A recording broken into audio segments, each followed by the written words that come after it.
Good morning, CEO. We are ready to start when you are.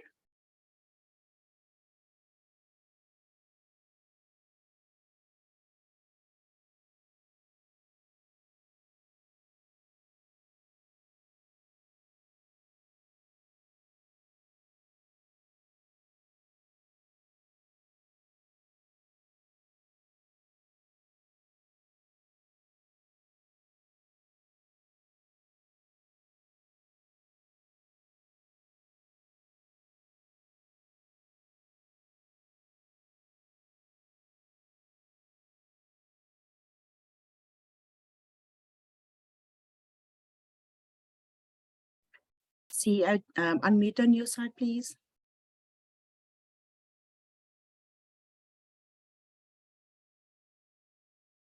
Okay, I hope I'm audible now.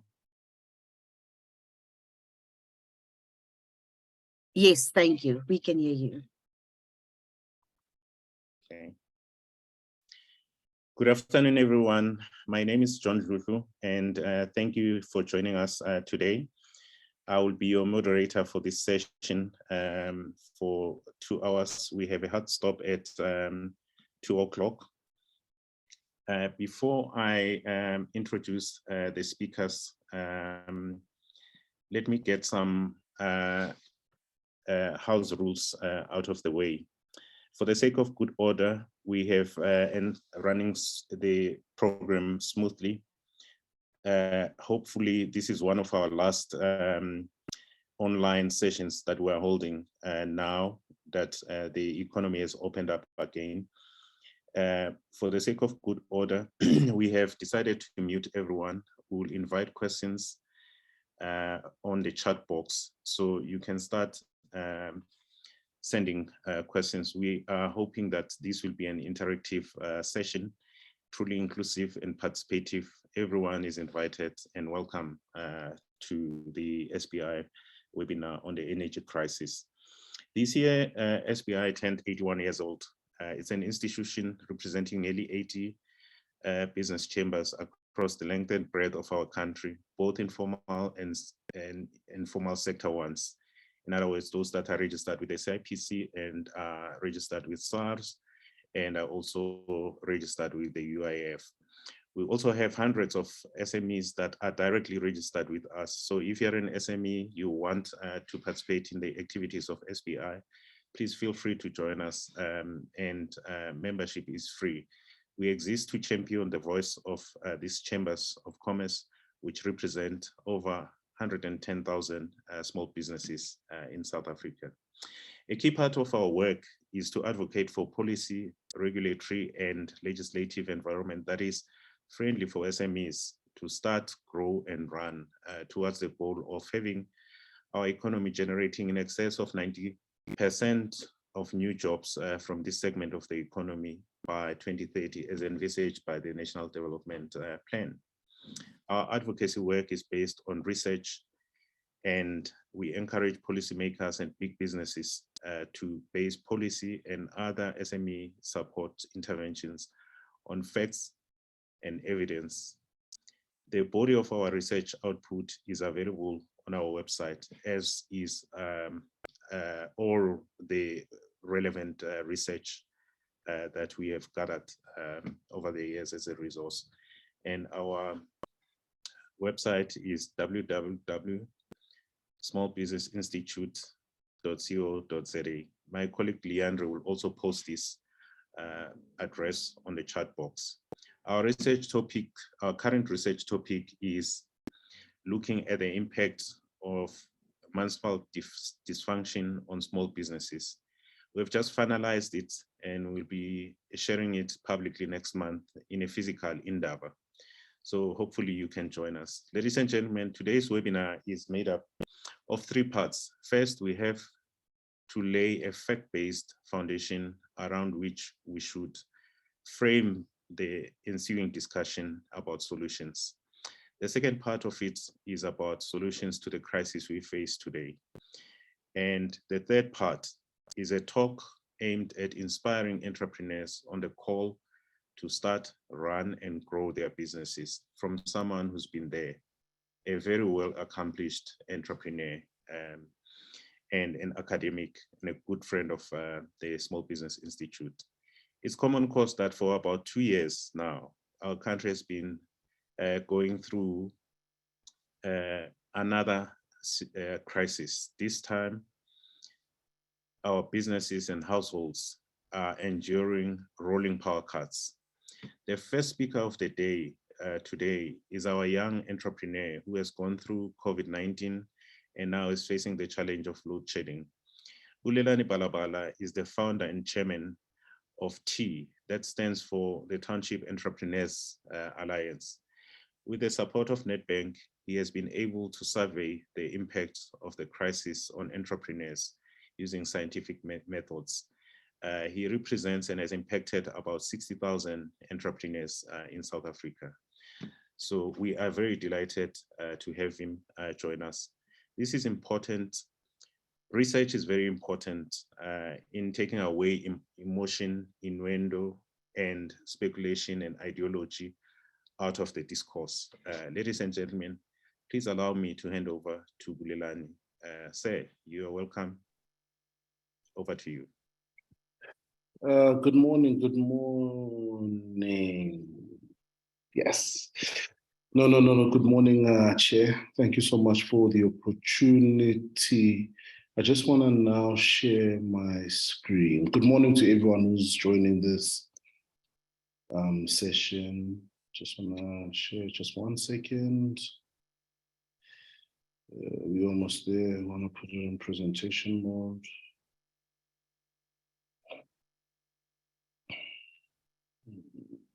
Just 1 second. Yeah.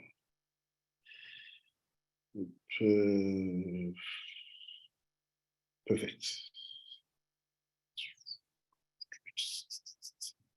Just want to track back to the beginning. So, as said in the introduction, my name is Bulelani Balabala. I'm the founder of an initiative called Township Entrepreneurs Alliance. So a couple of months ago, we embarked upon a journey to sort of unpack the impact of load shedding on small businesses and the township economy in partnership with Nedbank. So the intention of the survey at the time was just to get a clear understanding of what is the impact, what are some of the impact drivers some of the things that are driving the entrepreneurs within this time, whether to continuously operate or to shut down their businesses. And then on the third was just to throw insights and solutions to sort of help these entrepreneurs navigate this time, but also then just solutions for the broader market. Because if we're able to sort of develop these insights, and we are all solving for one problem, which is to better small businesses, then that's what we then embarked on. So initially when we gathered the survey, it was from a pool of 200 small businesses. But the interesting thing that we have done in the past 3 months, from releasing the survey, we kept we kept it as a moving survey, right? So we'll be releasing another survey much later on in the year. So we've already been able to reach out to over 1,240 additional small businesses to this 200. And the reason why we kept it, the reason why we also then kept it moving and kept it going was for the number one fact that we broadened the pool of individuals, but also we tracked if there's any innovative solutions that have come up from these small businesses in various parts of the country and various industries that they're in. So this survey then covers all 9 provinces. Multi-sector, and I think you'd almost see that the big sector, and as traditionally seen representing the township, is the food and beverages sector being one of the highest, followed by the services sector. Now, the main 5 key findings, or rather, as you'd have it written above, 5 key insights from the survey was number 1, and I'll sort of go into them as we move along. Was number 1, over 60% of these small businesses totally stop operating during load shedding. Number 2, 60% have mentioned that they've had to shed jobs as a result of load shedding.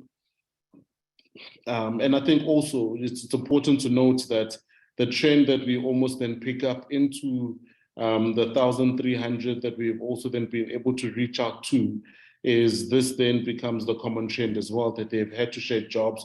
However, an interesting insight as well is from that 1,300, a good 7% of those individuals have shut down their businesses entirely, meaning that they're going out to look for alternative employment.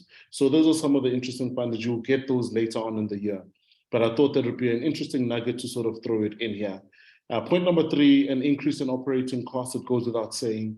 Number 4 is, the misinformation around solar or what alternative power solutions would be best suitable for them. And I think what we then did here as well is that we did practical exercises in going out to various hardwares or distributors to get an understanding of what would be the best suitable solutions for small businesses. And we gave them about 2 or 3 different industries. And it was difficult for them to also pinpoint, because what we then picked up is that they are all their information that they also have in and around how these solutions operate are at a minimal. So they almost don't understand how to solve for the actual problems, but they are selling the goods, so they know the biggest a threat to mental health and hustlers' resilience. So we sort of go into the slide that would then follow this one. So the slide that will follow this one sort of unpacks what we're talking about, which was number 1, 60% of these small businesses shut down. So then the question comes up, what then do they do during load shedding? So quite a majority of them have said that they do nothing, and I think as we go further, you will see some of the innovative stuff that some of these amazing entrepreneurs have done. So majority of them, 64% of them do nothing in this time, 17% improvise, and 19% seek out alternative power source, power means on power sources. Then to sort of jump onto the slide that comes after that. So some of the interesting things that we found in the 19% that say that they improvise is you've got one gentleman here who runs a boiler farm all the way in Bulelani, who says that, he lights up a fire and makes some baula, to warm up his chicken feed. But the challenge there is because it's difficult to sort of reticulate the heat temperatures, because it's a natural fire, some of the chickens, he's lost some of his chickens. You've got another lady here who runs a healthcare services in Khalishi, who says that she's had to, almost do the dance of when there's load shedding at the office, she takes the fridge with all the vaccines and moves them home. When there's load shedding at home, moves them back to the office.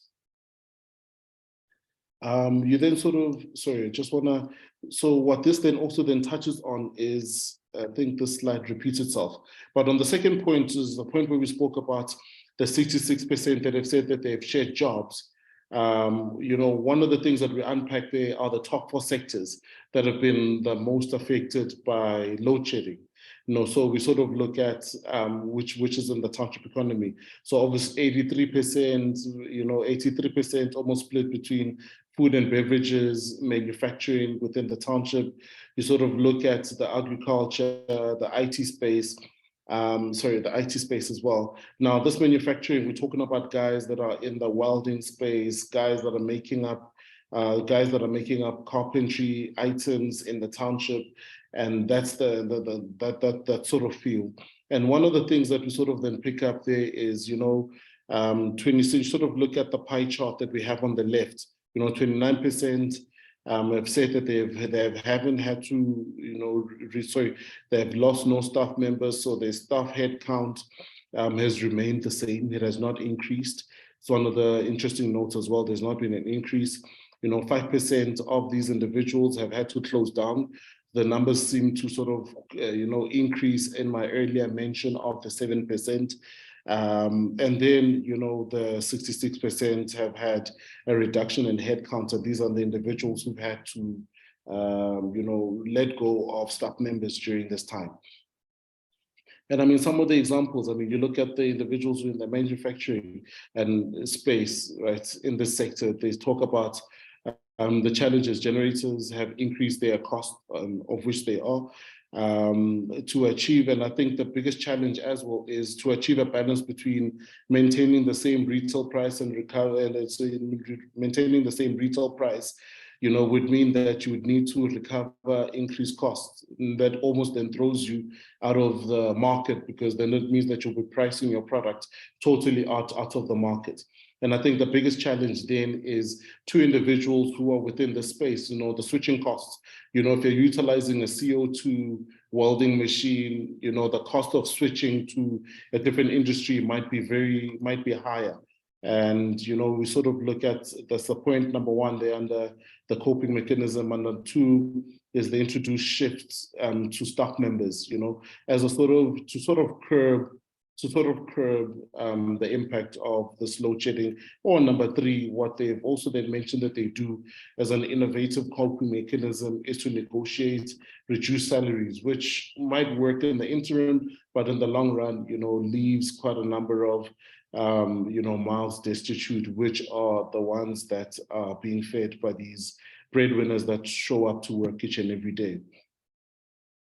And some of the sort of long-term solutions as suggested. So what we then also did is we asked some of these amazing small businesses to almost share with us what, some of the short-term solutions could be for them in navigating this time. So one individual from Katlehong says, that if they had to, they need to change their packaging to be able to prolong and preserve the shelf life of their products.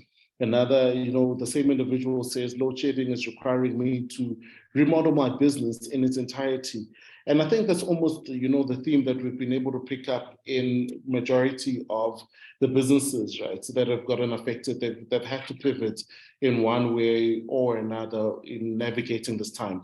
So guys within the food and beverage space, this would cover your kota places, abo mama or ladies or gentlemen that are selling plates, or any other sort of meals that are sort of made out in the township.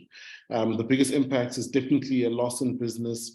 And I'll share a very interesting, innovative solution, or rather, a coping mechanism that one entrepreneur sort of came with for this. So you sort of look at, before I even leave this, so we engage one entrepreneur who's in the food and beverage space who sells kotas. And I think one of the biggest things that he mentioned is obviously there's a big impact, but luckily for them, they were able to move some of their stoves to completely gas. But then they were faced with the problem of how do they keep the light on, because now they are serving a large market of individuals that are coming back home. They operate out of the Alexander area, and they are serving a large market of individuals that are knocking off extremely late and won't be able to cook when they get home. So not having lights, then creates a problem for you where you are attracting crime or whatsoever problems. So what they then did is that they hooked up some of their lights to their motor battery, which charges during the day, and they're able to then have lights during the evening. So it creates the illusion of no load shedding to them. And what it's almost done for them is that it's increased their revenue within this, whenever there's load shedding, especially happening at peak hours where people are supposed to be coming back home and cooking. And then you almost see an obvious fact, in the IT space. This would then touch on the internet cafes and the sources that are operating in the township who have been, impacted, because the challenge with that is when there's load shedding, the Wi-Fi connectivity, the cell phone connectivity, being able to make calls and get an adequate network connectivity sort of drops. So there's been a big impact. There's been a big impact in that as well. So only 5% of businesses indicated within the space have indicated that the loss of jobs was because they closed down. 90% have been operating for less than 10 years, where majority of these individuals or these businesses have got skin in the game. In actual fact, because majority of them have been operating for more, than 4 years, and the correct sort of scale and measures between 4 to about 6 years. So what could assist these businesses to reopen? Number one would be reducing the length of load shedding to just an hour. Number two, affordable solutions. And I think the one big thing that came up as being, the common key, as being number 4 in terms of our standout insights. When we talk about the misinformation around solar, majority of these small businesses, when engaged, talking about what would help them navigate this time. On a surface level, majority of them had mentioned that solar, with very, very lacking information around what are the actual tools that would, help them in this time. And then sort of unpacking our own solutions to them and breaking down the difference between, having a fully fledged solar solution to an inverter to a wall-plugged inverter and battery sort of solution that you buy off your hardware, to also getting a generator, a silence generator, and being able to break down all the different solutions then made it easier for us to sort of pinpoint some of the affordable solutions for these entrepreneurs in this space. And then sort of moving to the third one is easily accessible solutions. The fourth one would be external funding support so that these businesses don't remain closed. On the point of increased operating cost and lost revenue, some of the key drivers, to this increase in cost is, they need to, now you have an added, expense, in your income statement that goes towards, buying petrol and gas. Number two, rechargeable devices. I mean, if you're a barber, if you're a barber, switching from your electrical devices to, wireless chargeable devices, which, have, I think, some of the biggest complaints that we've gotten from some of these individuals within that space, in the hair grooming spaces, they've got a very short lifespan. And the ones that have got a very good battery lifespan are extremely expensive. So the cost on those switching costs as well. Traveling to find alternative power sources. One of the things that we picked up here under number 3 is that you have one individual saying that when there's no power on their side, this primarily individuals who are within the services space, whenever they don't have power, they move to the next township where they've got a relationship with either a local business or family members in their area, and they work from there. And obviously number 4 would then speak to the cost of getting your generator, the cost of buying a new generator. Number 5, airtime data to call clients, to reschedule appointments. Number 6, replacing wastage from input and supplies going off, which has been the sad reality, especially, guys who need to refrigerate their produce or their foods, and they're sending off goods that need to be kept cool in a refrigerated space. This has been the challenge with them. Number 4, traveling to clients instead of them coming to you.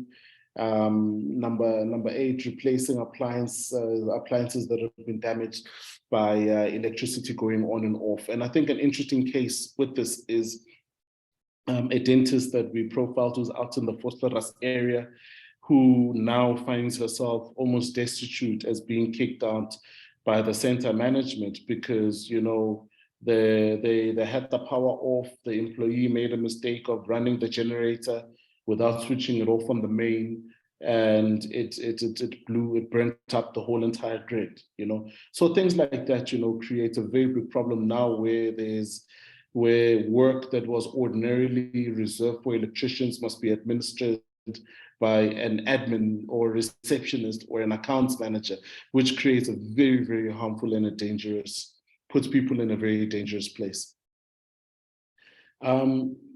Just want to move this to the side. So some of the feedback that we got from some of the individuals in various parts, you've got there a pet groomer in Potchefstroom, manufacturer in Tanzania, a manufacturer and so in Soweto saying that 4 hours of load shedding is bad, which means we can only work 4 hours a day, The pet groomer from Potchefstroom talking about wait till load shedding is over and carry on. They wait till load shedding is over and then they carry on their business when load shedding comes back. Manufacturer from Tanzania said that had clients that cancel orders because it now takes longer to finish their orders. And the reality of this is, these small businesses who don't for a fact afford the alternative power means and solutions find themselves where they're yet again excluded from the market because, these retail spaces or malls that are operating from the township that can afford to have backup power, you find individuals rather going to work out of those spaces, gravitating to those spaces as sort of a one-stop shop, And that almost then puts you out, of business completely, because you can't afford these. Alternative power means you're a sitting duck, and you're sitting duck and standing and operating alone. So you're almost excluded from the mainstream market. So on the key finding, which was point number 4, solar being the most popular alternative solution, we sort of then break it down and we ask the individual, which options would you rather consider? You see solar coming up there as 54. And this was very interesting because it was driven by the almost large media information around solar, but not breaking down whether or not it's going to be the most potent for whether it's going to be the most potent for your business or not. So an analysis of over social media posts of over 4,000, we did an analysis of over 4,000 social media posts about solar.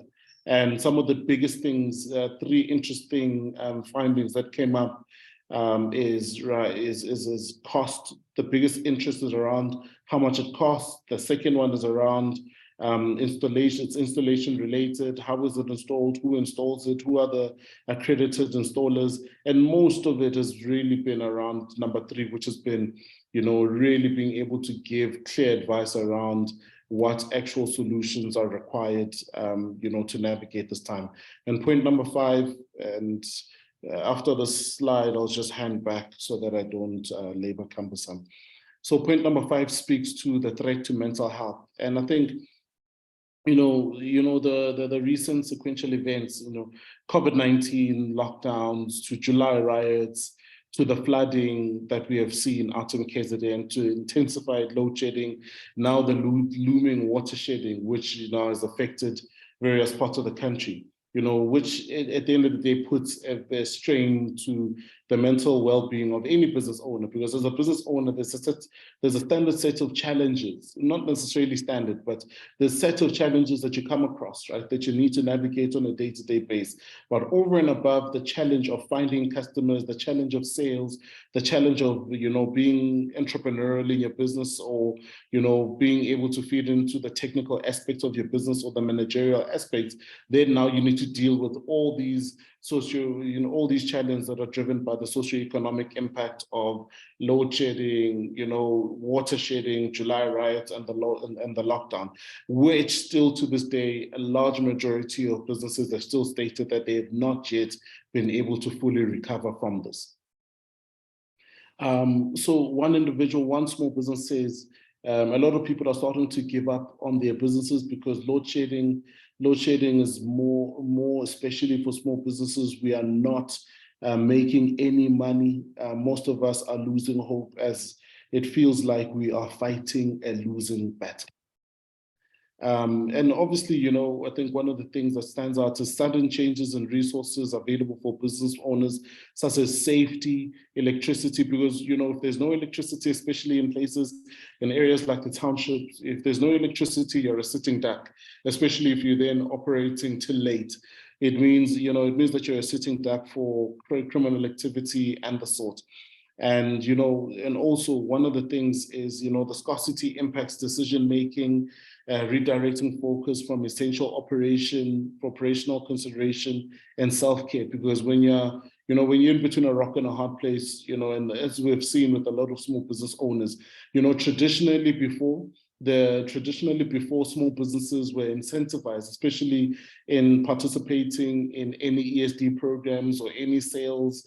So any sales activity that you wanted to get a small business involved in, needed to be incentivized. So the small business needed to justify to themselves, I'm operating on a debt ratio. So for me to participate in any activity that is meant for my long-term development, I need to be able to pay the bills now. So now that attention is now being shifted from focusing on putting bread on the table, keeping your lights on and creating employment, to just, simply dealing with how do you avoid load shedding and how do you navigate load shedding.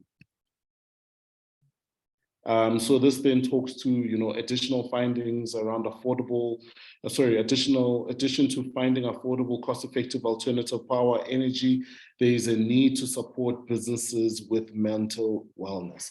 So I think I'll leave it there because our slides are very long, and I'm given 30 minutes.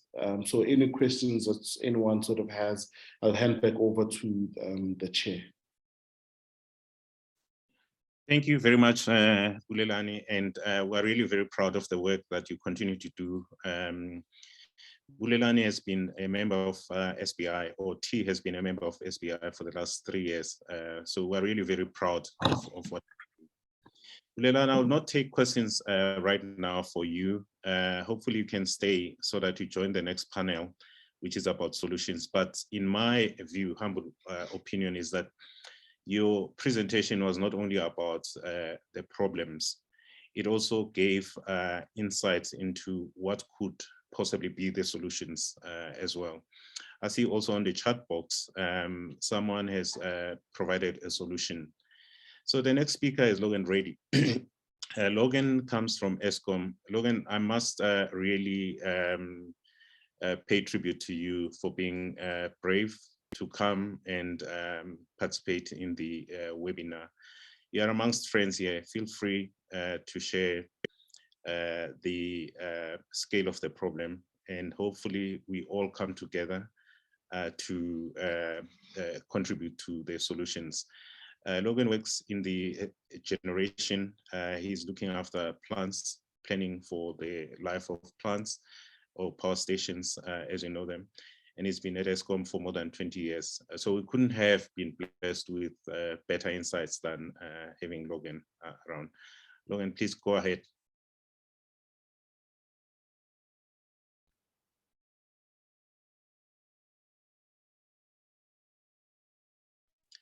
Hello, Logan.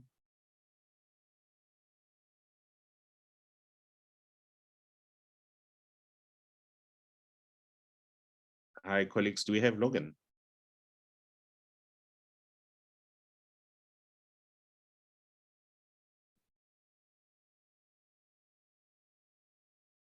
Okay, Leandra, can you allow Logan to have access to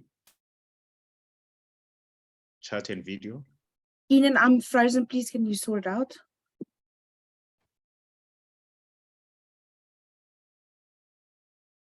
Yes, Jay, let me quickly see. I did see Mr. Reddy here. Yeah, I think he is. Yeah. Okay.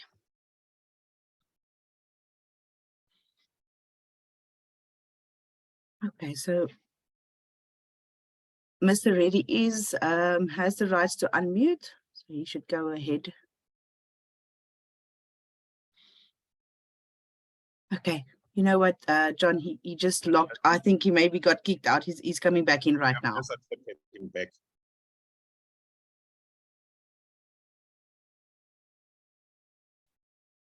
Logan joining. He just, yes.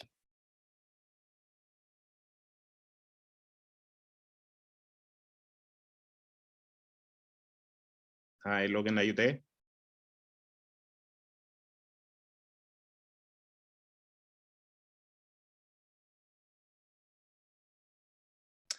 Apologies, colleagues. Hopefully this is the last webinar we do and that we return to physical in-person meetings.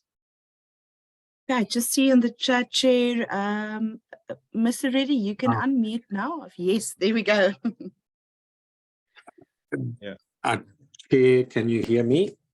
Yeah, we can hear you perfectly, Logan. Welcome and apologies for the struggle in joining. No, it's just platforms, and I apologize from my side. And Chair, I represent obviously an organization I feel proud of, but I think there's a recognition in the organization that we, firstly, hugely apologetic and regret the situation that the country is in. But it's we're not finding excuses, but I think there's a recognition that this is not just one person's problem. But so I've prepared the presentation, and I think Kenan had it shared. I don't mind closing my camera if we need to project it. So I'll try and use the time. Oh, there we are. Kenan, thanks so much for assisting to project that.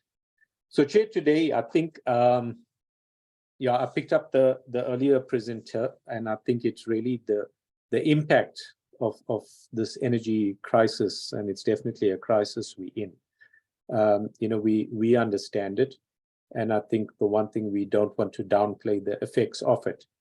The presentation today touches on two areas. Sorry, I'm just going to get rid of someone trying to connect. One is what we are doing as a generation business to recover.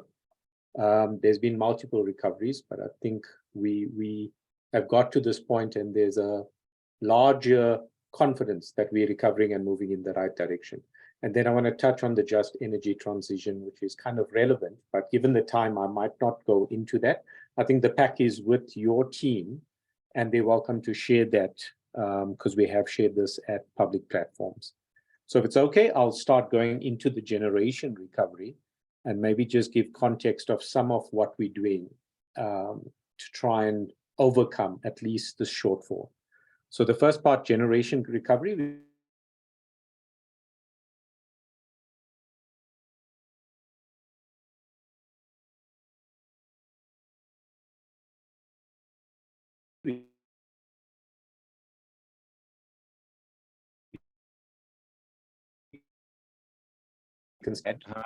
Understand that the projection is actually, we're busy with something else. Oh, great. So some of the items, I think there's been a lot of effort. I think we've been on a downward trajectory in terms of plant performance. I don't assume everyone understands. So a good metric or measure is what we call the energy availability factor. So we've got 47,000 megawatts of generating plant, but how available that plant is critical to whether we can meet demand. And while we're driving the EAF, we've been on a steady decline, mostly for the last 10 to 13 years. There was a little period that we went up, but arguably that there were reasons for that. But since 2018, at least, we've dropped from close to about 70-75% down to now closer to 56% where we ended off last year. So what that's triggered is inevitably, with all the concerns around the country, is energy has been declared, at one stage was declared a disaster. It was fallen under the disaster kind of event. And there's an energy council now that's been established, the National Energy Crisis Committee.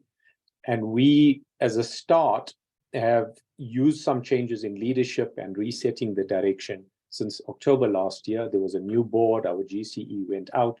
We've got a new acting group chief executive. And I think in approaching them, there was more of an openness of saying, what help do you need to resolve this? And some of the immediate issues that we're looking at is how do we leverage the existing open cycle gas turbines? They're very expensive, but how do we unlock some of the limitations on that? How do we drive the return of some of the major units, Kusile unit 1, 2, and 3 being that? And then how do we get further support to the plant? So one of the things we've unlocked to date, and it's required bringing not just Eskom players and suppliers, but even the public, private sector into that. We will remain, because there's a limitation to how much of fuel we can burn at Ankerlug and Korikwa. And that's the basis when we say we're running OCGTs. There is a funding aspect, and that's been unlocked largely, but there's also a supply chain requirement, and that's been unlocked. And that means that we can run, and especially during the winter period now, we're running close to 500 megawatts extra output, but we're also able to burn at load factors that are significantly higher. Kusile, that's our new plant. We unfortunately had an incident last year in November where 3 units were taken out because of damage to a flue gas. It's almost the exhaust end of the unit. Now, that's a major environmental compliance requirement. And we've put a plan that if we stuck to kind of the normal principles, we would have only be able to return those units by December 2025. Currently, we're on track to essentially put a temporary solution that will allow us to generate, and we've got permission to do that as well. And that is on track for November this year. So we'll start seeing the units coming back by November. Once we get the 3 Kusile units, that's 2,000 megawatts, effectively 2 stages of load shedding that we take pressure off the existing system. Some of these, and these are quite specific examples, Majuba Power Station in Volksrust, we've had challenges where, because of our local supply commitments, we just don't have the volume of supply in the country. So as part of unlocking some of these challenges, we've had permission from DTIC, the Department with Trade, Investment, and sort of localization, where we've asked them for permission to go to international orders. Now, that's a procurement issue, and if we can do that, that could potentially unlock up to 1,000 megawatts. And there's another sort of one stage of load shedding we could lift on that. And then we continue to support the power stations, especially with specific stations where we identified as being the top contributors to the unavailability, but also suffering, if I can say, the biggest gaps in terms of work to be done. So we're supplementing those. So some of the stations, even though it's quite a large, complex group of a fleet, there's definitely some good performing areas that we're trying to protect. So Medupi is the new station, and we know they've come in with a lot of latent defects, but Medupi is effectively the best performing coal station at the moment. So they're showing absolutely good work. It doesn't mean we've solved all the problems, but I think we're running Medupi over 70% availability, which is well above the fleet average. And then peaking is where the gas turbines, our hydro pump stations are sitting, and peaking continues to be largely, as the name suggests, it is run at relatively low load factors, but peaking continues to sort of protect that performance, and we're quite proud of that. Peaking typically performs at greater than 95% availability. So that's the kind of performance we get there. Some of the stations that weren't performing well, Duva, Majuba, Arnott, and Tutuka, have started to show a bit of a turn. So some of the efforts from the last couple of years are definitely bearing fruit.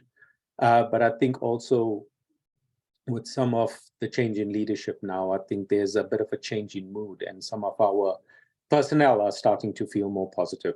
Now, what this all translates to is, for the first time this financial year, and maybe since last year, August, we've had the fleet performance above 60%. Now, that's not a major victory by any way, but it's moving in the right direction. And to be above 60% means that we were able to sort of reduce the load shedding stages. So that's definitely small wins in the short term. What this means is our breakdowns has to be, and I'll refer to this number called unplanned losses. Currently, when we presented the winter plan, we spoke about getting up to about 18,000 unplanned losses, and that would have triggered stage 7, stage 8 load shedding almost consistently over the winter period. Our challenge now is to keep this unplanned to below 15,500. Doesn't take away load shedding, definitely, but it definitely allows us to keep it to lower levels. And then inevitably it means less hours within the typical planning cycle. I'll show you plans then on assuming the rest of the fleet still doesn't misbehave too much. We should be on track to bring that unplanned level to below 14,000, closer to about 13,500. One of the trade-offs we're making is to contain our planned maintenance. Now, this has been something that we have consistently said. We do not have major space to do the work. We can't have plant down at the same time when we need to generate. So one of the levers, at least for winter, is that we've contained our planned maintenance to below 2,500. So it's only a Kendall unit that was completing work, the Coburg unit, Drakensberg unit, and most recently one of the stations that would have approached closer to end of station life, but that we will reinvest and do some work on. So ultimately, I think the levers for us is containing the UCLF below 15,500, and that I think we're pretty close to, managing the planned maintenance, minimizing it, and then significantly increasing the diesel burn at our open cycle gas turbines. And I think I wouldn't call it a success, as I said, but I think that partly explains the internal factors that have allowed us to keep the load shedding stages away from 7 and 8, but closer to 3 and 4. I think the leadership stability has been another major factor. Sorry, I'm on the next slide, Kenan. Leadership stability has been another major factor. So we've reallocated definitely some of the more experienced general managers to some of the stations where we need to not just protect, but also drive. So Letabo has been, this was the fourth bullet, Letabo has been one of the better performing stations. But we have seen some risk come through, and we've reallocated one of the very experienced power station GMs to Tuka, which is effectively the worst performing coal station and had a lot of challenges, also received a change in their leadership. We've reinstated a previous head of primary energy so we can get stability on the coal supply side and permanently appoint the HR manager. And then just from a skills point, we constantly drive. We have quite a bit of I can say a brain drain happening, but we're trying to supplement through the resources through recruitment, as well as other platforms. If I move then to the next slide, in terms of just the primary objective, and I won't go into too much detail.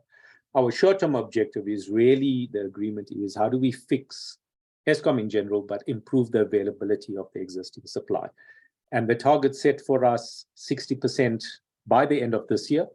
And even though we've got to 60%, it doesn't mean the work is there. Remember, we need to generate as much as we can in winter, not just to overcome the high winter demand, but also we will see a lot of plant that would anyway demand maintenance into summer. So we need to go well above the 60% now if we're going to stay on track for a year end of 60%. So reducing the breakdowns, improving the OCGT, you can just see some of the levers that are there. If I go to the next slide, and without going into the detail of each of the actions, the next slide will give you this brown bar that essentially relates to what I referred to when I said unplanned losses. Now, the unplanned losses is where the plant's not available. So the higher the bar, the worse it is in terms of meeting demand. So at April, we were on average above 16,000. The target in the short term with the levers I mentioned, we're hoping to bring that down by the end of winter to just above 14,000. Now, it stays relatively simple because we've had the short-term levers there. But once we start getting into November, December, January, then we will start the major outages again. And then we're hoping to extract by February a lot more recovered performance. So if all things remain the same, and if we are at 12,000 megawatts by the end of this financial year, then I think that talks to, if I can say, the direction coming from above, that we're hoping to get past, if I can say, the worst incidents of load shedding that we've had in the in a recent time. But we're not averse to this. This is just counting the positives.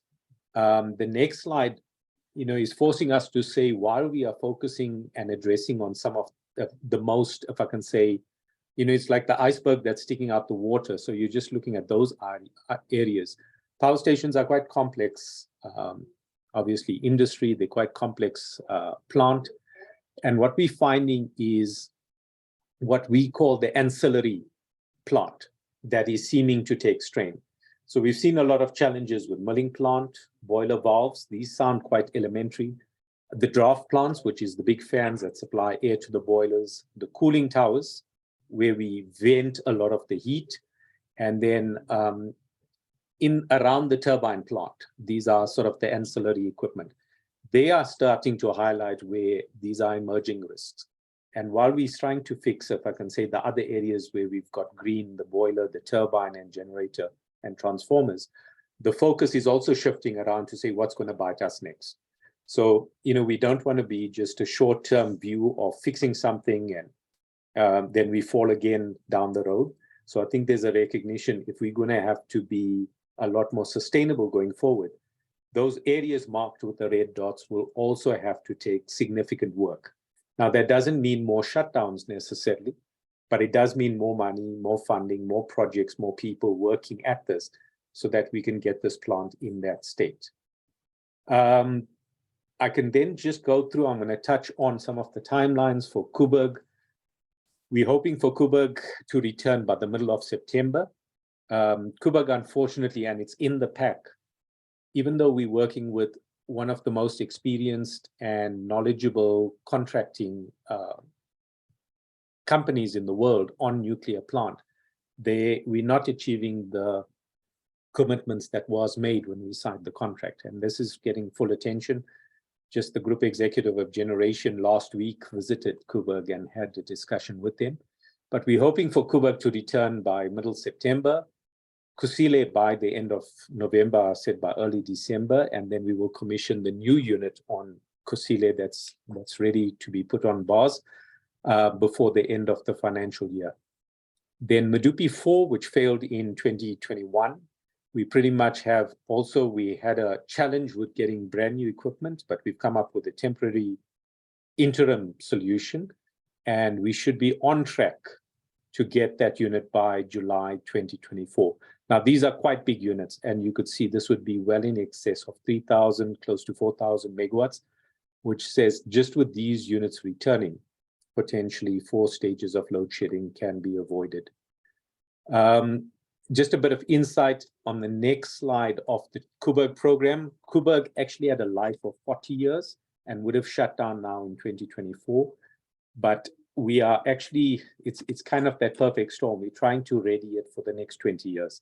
So this is kind of a high-level view of how they deloaded.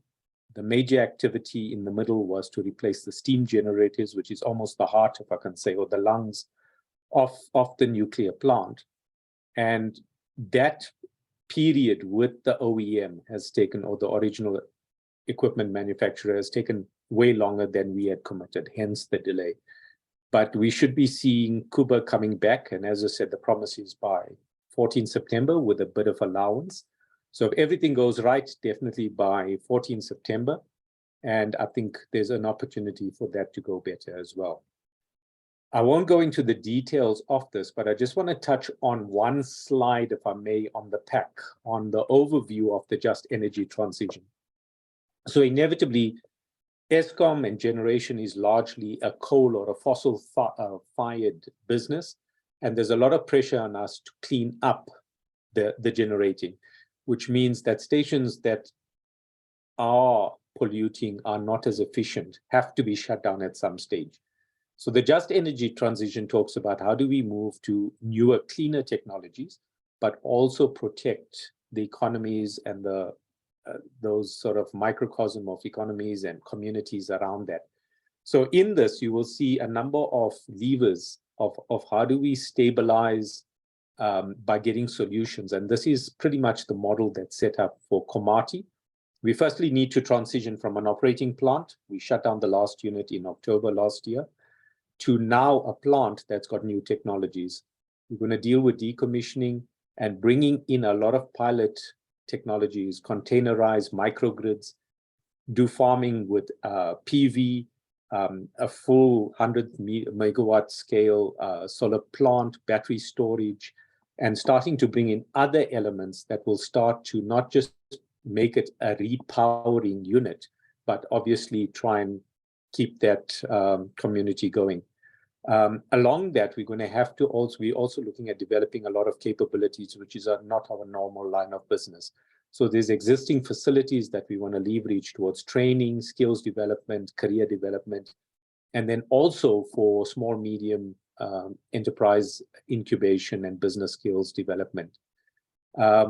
We have to strengthen the communication. So there's a lot of engagement happening. We've been through a lot of social studies that's guiding us in terms of how we can continue to support as we transition in this, and then ultimately grow the services as we build, if I can say, a hub of activity.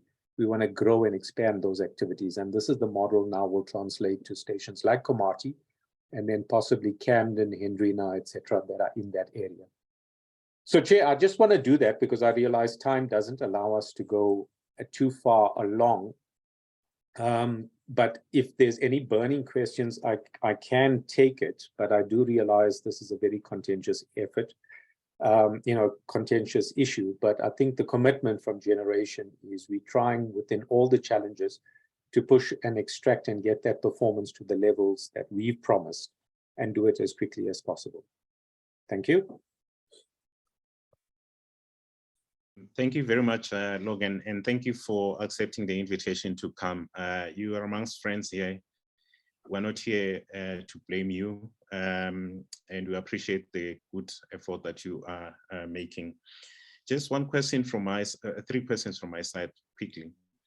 How far is the unbundling of Eskom, and how much of a problem is the lack of leadership stability at head office since the departure of the CEO?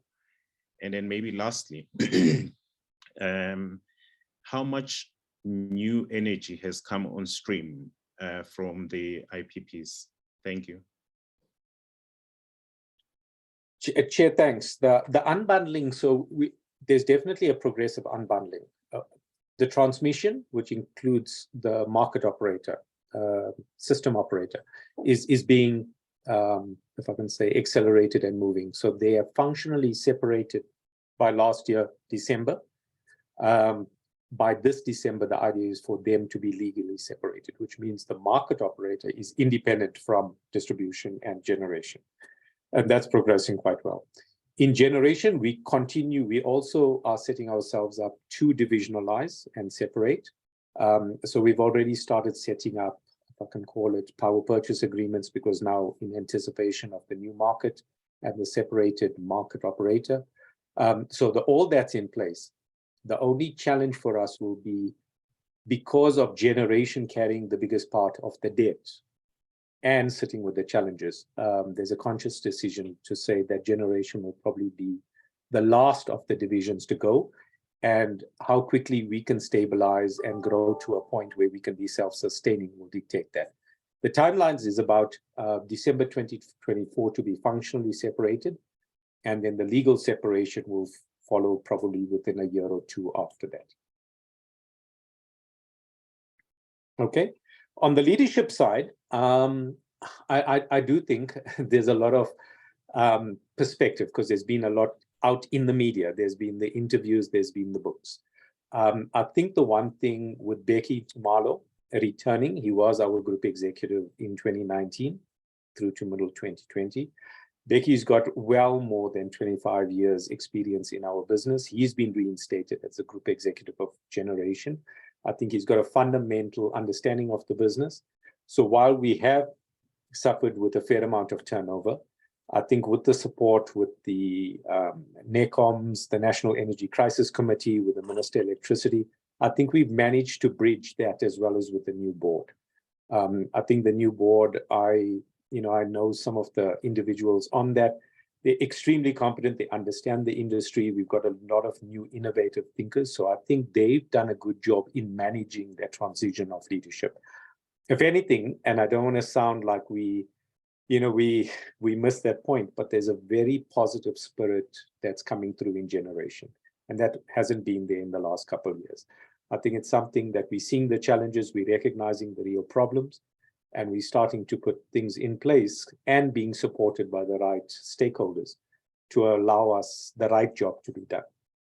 But the leadership stability has been a good contributor. I think as long as we've got the right person steering the ship, that helps a lot. And then in IPPs, I would be wary of providing a specific number. I'm not too close to that. We do recognize that there's been some additional purchases coming through from some of the international suppliers. When we had existing suppliers like Cora, Basa, etc., that had to reduce, you could see, we felt it, but we've been glad some of that's come in. There has been, I think, some rollout of IPPs, but I don't think it's happening at the rate at which we need. I think generation has said, at least for the last 2 years, we need between 4,000 and 6,000 of dispatchable capacity. And that means, that must come with either battery storage, and the renewables are not able to generate on demand. So I think there's still a way to go. And there is, I know they've been very open with the bid window 5 and 6, but at least from our side, that capacity can't come quick enough.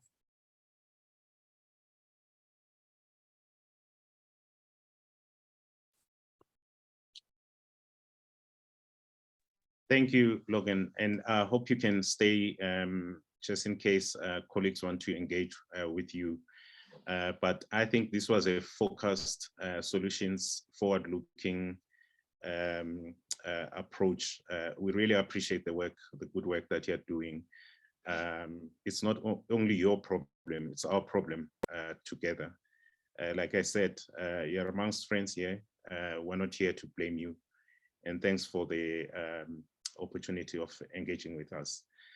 Ladies and gentlemen, we move on to the second segment of our conversation today. And that second segment is made up of solutions which are currently available and being planned for the SME ecosystem. The first speaker of the day, and I'll ask colleagues to take 10 minutes to make inputs, and then so that we can have time to engage as well. The first speaker is a good friend of SBI from the Business Partners Limited. His name is Mr. Jeremy Lang. Jeremy is the Chief Investment Officer at Business Partners Limited. Jeremy, please welcome.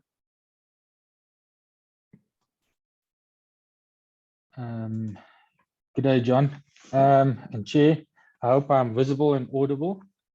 You are.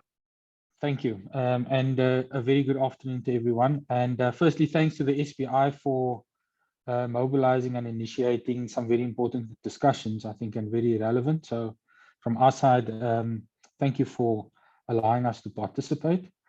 Yes, maybe our experiences first and then into what we are seeing in the market and certainly what Business Partners is trying to achieve.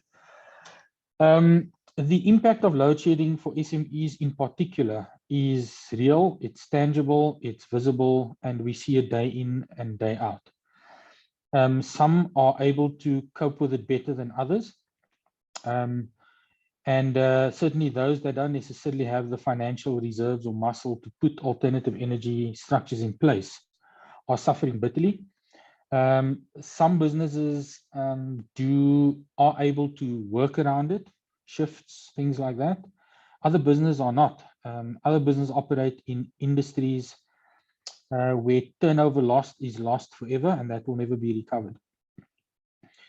I think the impact that we're seeing in turnovers through those we engage with in SMEs, both on our client base and the SME industry at large, very sticky turnover growth, some even reducing in certain industries. There seems to be, Chair, a margin squeeze with margin shrinkage as well as overhead creep through high levels of inflation. Increasing interest rates is putting a squeeze on profitability, on margins, as well as liquidity. Operationally, we see how SMEs are being impacted through disruptions in the supply chain, staff morale is lower, through load shedding impact also experienced in their homes. So, and I can carry on, Chair, I don't want to be too negative, but that's the reality of what we face at the moment.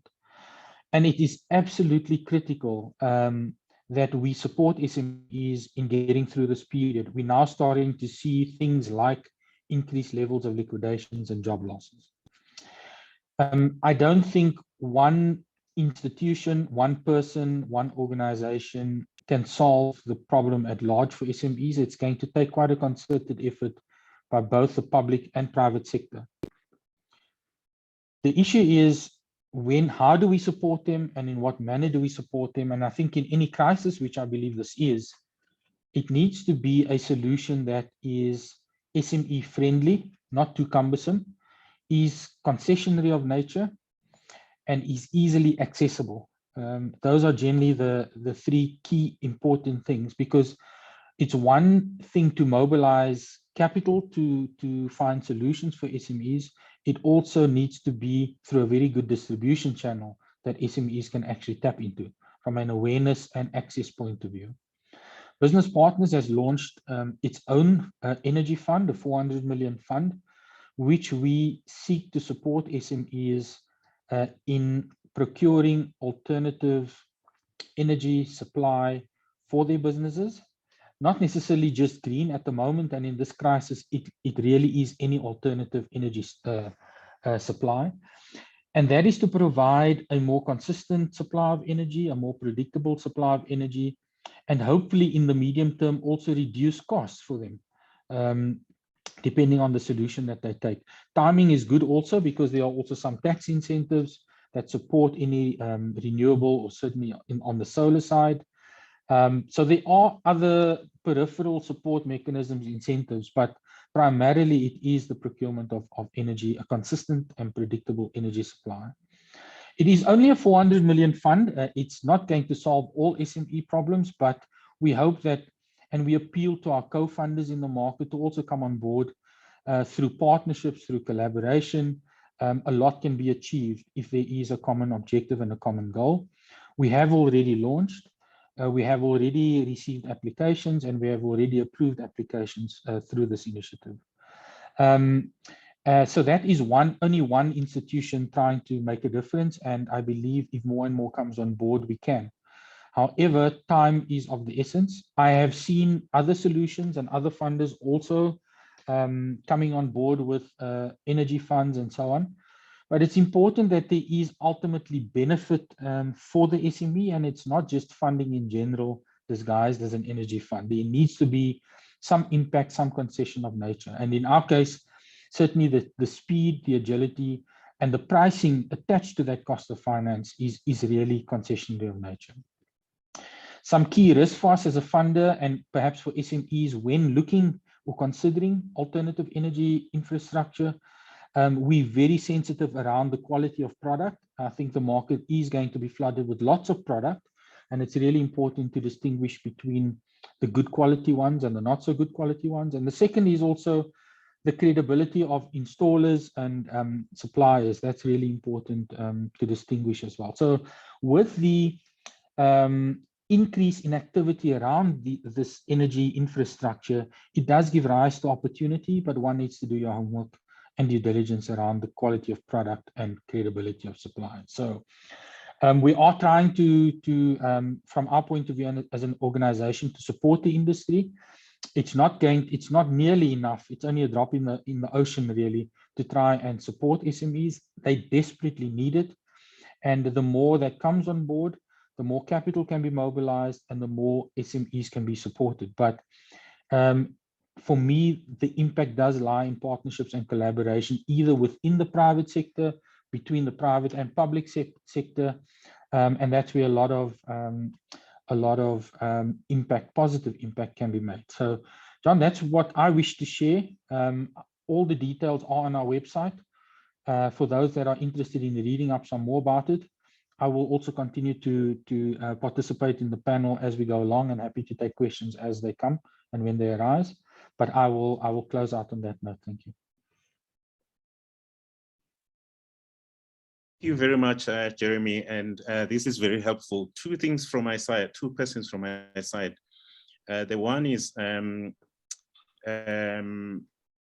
this only available to existing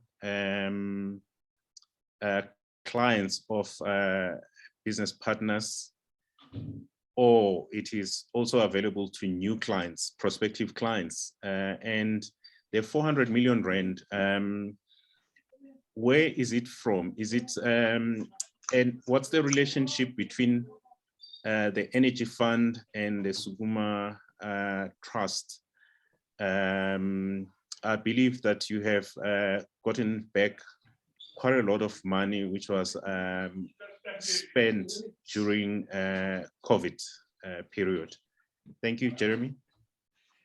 Thank you, John. The first question is, it is not limited to business partners clients and is available to the public at large. The funding you can apply for is between 250,000 to 2 million. And within that range, we should be able to service most SMEs alternative energy funding structure needs. It includes not only just the procurement of that supply or the infrastructure, but also we recognize that a lot of SMEs have utilized a lot of their working capital to cover losses during this period. There's also up to 6 months worth of energy costs that we can replenish as working capital, but it needs to be coupled with an energy solution. So we want you to try and solve your challenge at the same time. And secondly, yes, indeed, it is a partnership with the Sukuma Trust. And just an example of what I was illustrating around combination of impact and commercial funders coming together, finding a solution, blending the funds. The fund is equally matched by business partners and the partner. So that's one example of how it can work. But the speed with which you need to work is important, because I know partnerships and agreements and those things can take time, but unfortunately, we don't have that time, John, so we need to really prioritize it from a timing perspective. But no, in short, available to the public at large for any close corporation, PTY limited company, formal SME businesses. Yes, indeed, a partnership that we've matched funding. Thank you very much, Jeremy. Thank you. Hopefully you can stay for more questions from the audience. The next speaker is on this segment is a good friend of SBI, and I must say, Vukile, we are very grateful to the inclusive and consultative nature you go about in designing solutions for the SME community. Please don't stop. It's a very serious crisis we face. We welcome your continued availability to engage with the ecosystem. Vukile Davidson is the Chief Director responsible for financial markets and stability, and has spoken previously in our webinars. Welcome, sir. Over to you. Thank you so much, John, and thank you so much for having us again to participate in what we consider to be a very important engagement mechanism for a critical part of the economy. So thank you for that. John, what I'm going to do today is take you and your members through some broad thinking around possible interventions or interventions that we are considering at Treasury. There are, as you kind of indicated, have been developed in a consultative way, and we are pretty close now to launching them. In fact, we hope to be able to do this in the next week or so. I'm going to start with what is traditionally a good place to start, John, which is the very beginning, and take you and the members through some of the thinking and the conceptual underpinning of how we see the problem, and therefore how we've thought about the solutions. I'm going to take us all the way back to 2020, to COVID, and the first essentially loan guarantee scheme that National Treasury designed to provide support to SMEs that were constrained under that shock to the economy. And there, through the loan guarantee scheme, we were able to reach about 15,000 businesses and provide about 18 billion rands in loans. The scheme overall, though, I think was considered not to be terribly successful, although internally we disagreed with that characterization, and I'll tell you why. The loan guarantee scheme wasn't the principal tool. We saw the principal tool being a forbearance measure through the banking sector. In other words, allowing banks to delay the recognition of losses and to delay pursuing the small businesses that weren't able to service their obligations by restructuring those obligations. Why that was the principal tool, John, is because, as has been, I think, mentioned already today, for a small business facing an uncertain future, they generally prefer to restructure existing liabilities rather than take on additional ones. The forbearance measures in total were about 350 billion rands on gross terms. And then added to that, the 18 billion in additional loans, which we were able to do through the loan guarantee scheme. Of course, when measured across the total available funding envelope, which Treasury announced at 100 billion, which was later increased to 200 billion by the presidency, I can understand why people thought that it was unsuccessful, but really, in our estimation, the funding appetite was never going to be around 200 billion for additional liabilities that small businesses were likely to take on, given the nature of the COVID constraints. We then had the bounce back 2 years later. We changed a few things. The first is that we didn't compel banks to participate. We allow them to participate on an opt-in basis. So significantly fewer banks decided to participate. I think there were a lot of them were chastened by the experience and the criticism that they had under the loan guarantee scheme. So they really weren't that keen to participate. We also took away some of the constraints that we had identified under the first loan guarantee scheme, which were things like a requirement of collateral. We're now with the third iteration, and we have re-engineered the loan guarantee scheme and the bounce back scheme to address the energy constraints being felt by so many SMEs here. A couple of things that are informed our design of the mechanisms. The first is that we really have to anchor expectations, because I think that when expectations are unrealistic, they can often be counterproductive for both the SMEs and the finance providers. We need reliable data so we can calibrate the mechanism most effectively and use public resources most efficiently. Third, outcomes tend to be better when you work in partnerships, and I think that the colleague from Business Partners just I think discussed this. We really need to leverage on the respective strength of various institutional players. The banking sector and non-bank finance providers, they understand the clients really well, and for as much as possible, we should work together with these entities in designing distribution mechanisms. That also includes working with DFIs.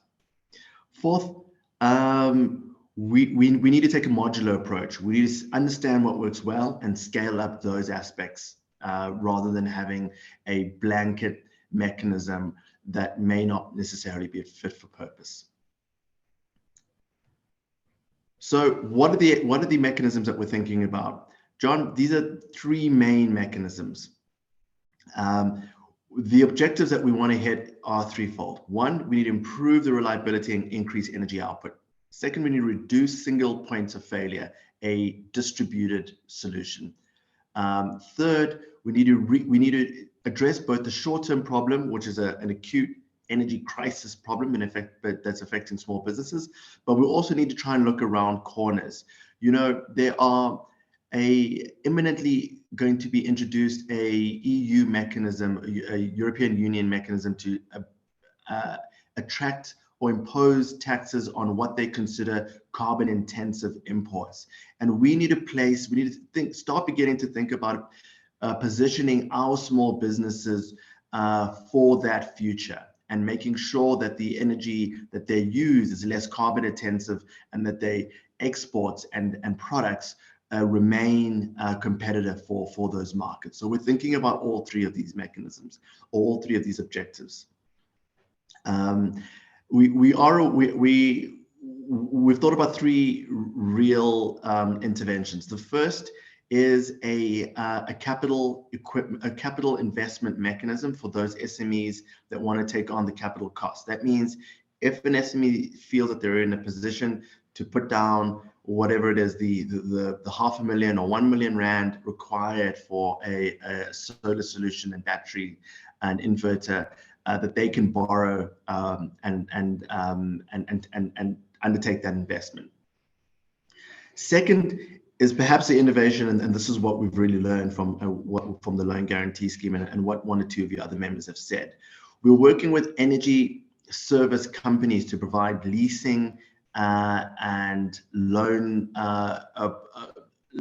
borrow to loan, loan to own kind of interventions and pay-as-you-go interventions for small business. Why is this important? It's because, like we mentioned earlier, for a lot of small businesses, they don't want to take on additional debt where there may not be a corresponding increase in output, because they are being faced with the constraint now.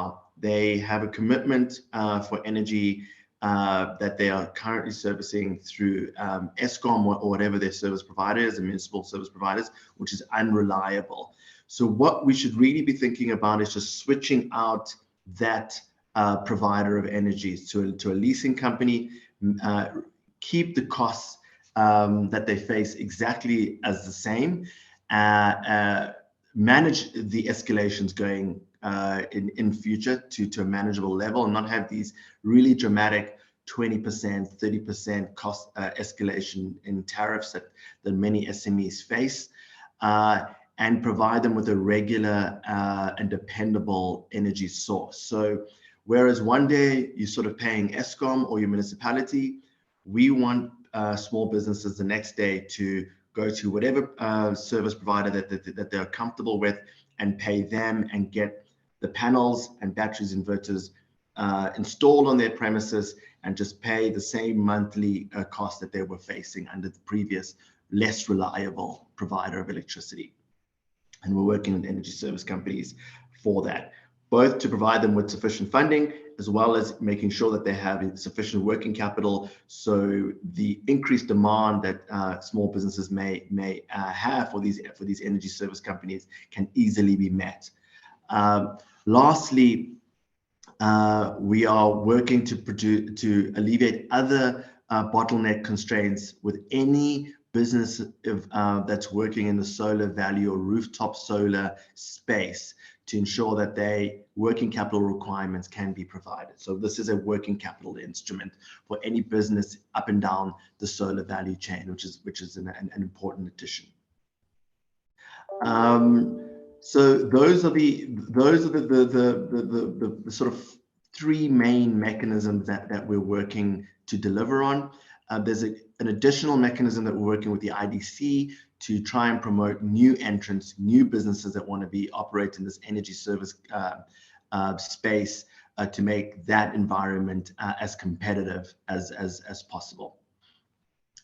So together, John, we're aiming to hit the following target. It's 1,000 megawatts within 1 year. Through the banks, and that correlates to one stage of load shedding, and we hope that, well, for the system that correlates to one stage of load shedding, but we really hope to alleviate the pressures being felt by small business much more acutely than that. John, I'm going to stop there. There's more I could say, but I'm in the interest of time. Let me hold on and take some questions, if that's okay. Yeah, Vukile, thank you very much. Thank you for always being available at short notice, and for being inclusive and consultative and collaborative. These are all our problems. There's no one with a monopoly of wisdom to solve these problems. I see you have a target of the megawatts that you want to bring onto stream. Is there a money target that the Treasury is putting when you announce next week? What are we getting? Are we getting the target of the megawatts, or are we getting a money target as well?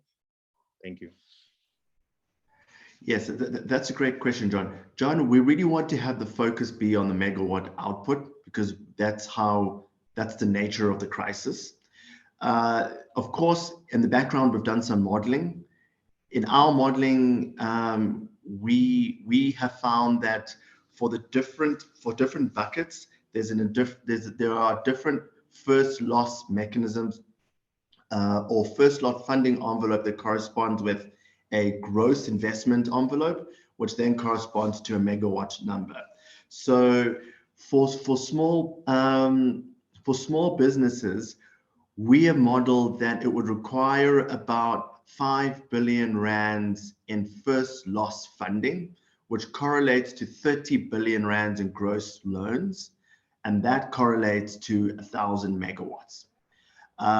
So that's how we're thinking about that internally. Of course, there's some changes around that number depending on the performance of the portfolio, and of course interest rates, which may affect the overall performance of the portfolio. But that's generally how we're thinking about the modeling. We're not going to put out the modeling when we announce the scheme, because we really want everyone to focus on the megawatt output. And if we see the scheme working well, we're very open to extending the scheme and making sure that all and as many parts of the small business ecosystem are reached. Thanks, Vukile. And last question from me. Are we being threatened by the EU to impose tax on the carbon-intensive exports, or exports that are produced using fossil fuel? Are we reacting to threats?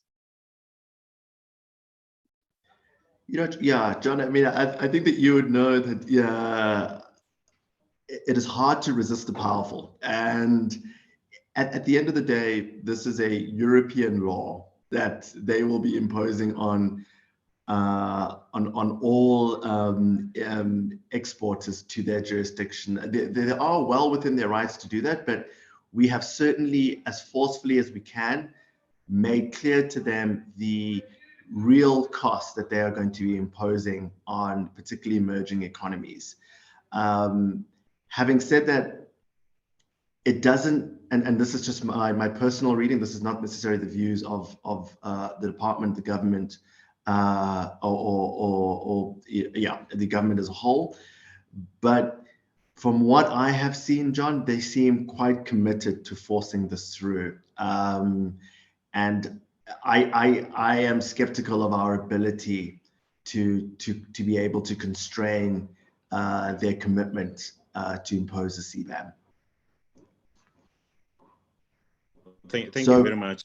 So given that, our best, what we thought is the best way to reduce the impact on small businesses is to prepare them, rather than to speculate on what we think is an unlikely outcome, which is convincing them to abandon it.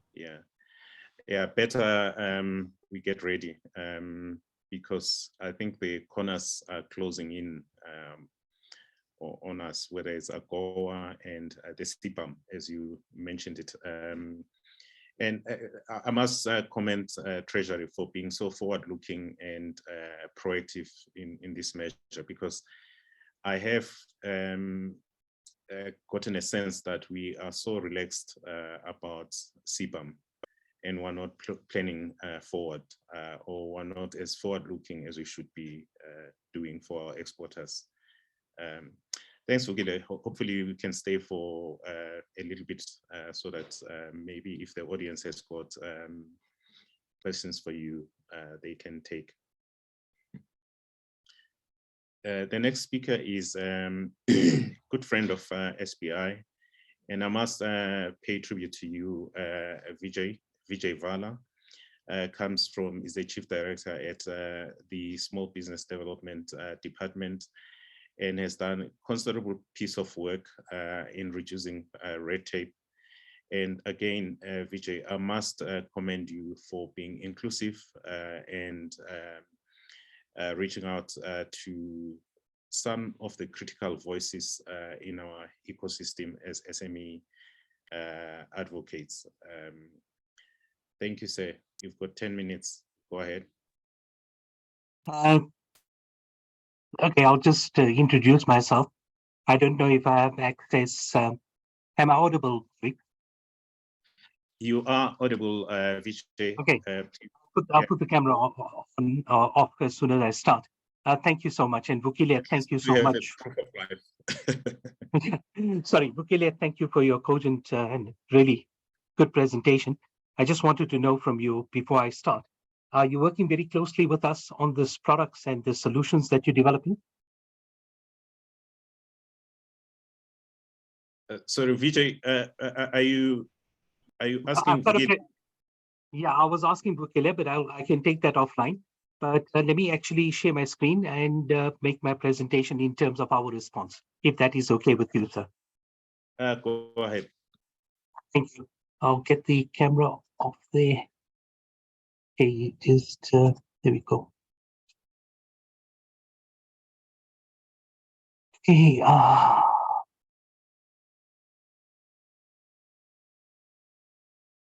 okay, colleagues, I don't know if my screen is visible. Yes, it is. Vijay, go ahead. Say. Okay, I wanted to just go into slideshow mode. Is it in slideshow mode? Because I'm not getting, okay, slideshow. There we go. Okay, I have something on my screen here that I'm trying to get rid of. Okay, quick, so we can actually, can you actually see the presentation? Please confirm. Yes, we can see it. Okay, thank you kindly. I'll try to go through as quickly as possible. Okay, I'm sort of looking at funding support solutions from the Department of Small Business, and I'm not a technical expert in funding, neither in solar energy or any of the fields. I sort of do everything by the seat of my pants, most of the times. And I hope what I say is clear and simple and resonates with the SMEs and the representative organizations that are here. So I'm going to do things like a very simple way. Within the context of small business development, we have a game changer kind of program. And that game changer program, okay, talks to various things. And let me just frame it. I think the first thing is the lack of power that SMEs are experiencing during blackouts and the impact on operations due to load shedding. I think in a sense now I'm taking the discussion in a slightly different way, because I see this as part of a much more bigger question that we have to look at within the context of this country, the whole of Africa, and in fact the world, and that is climate change and resilience. Now, SMEs need to be able to deal with climate change and need to adapt to it and need to actually identify solutions, okay, as they transition towards a more green economy. That talks to the kind of barriers we'll actually be facing when we look at SMEs and participation with regard to overseas markets like the EU, as mentioned a short while ago. And when we look to National Treasury, their funding is a drop in the ocean.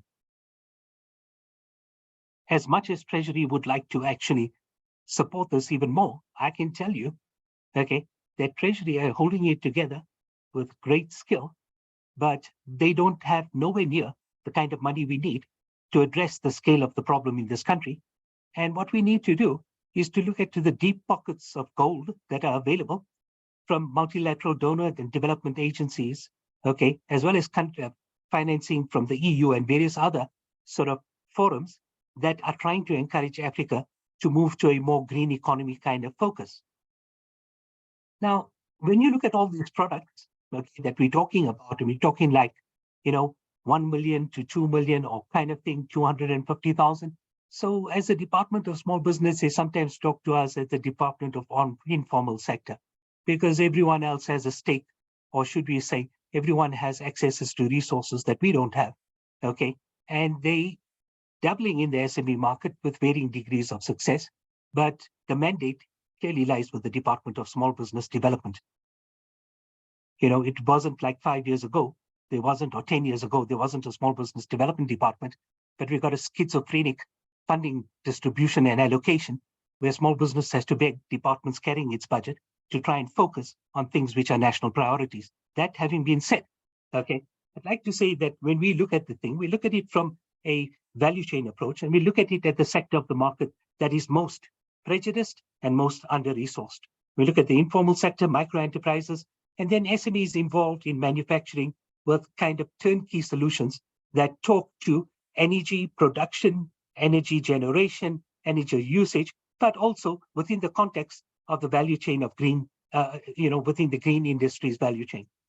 Okay, that presents the kind of solutions for climate adaptation to build greater resilience, as well as build and move towards a green economy.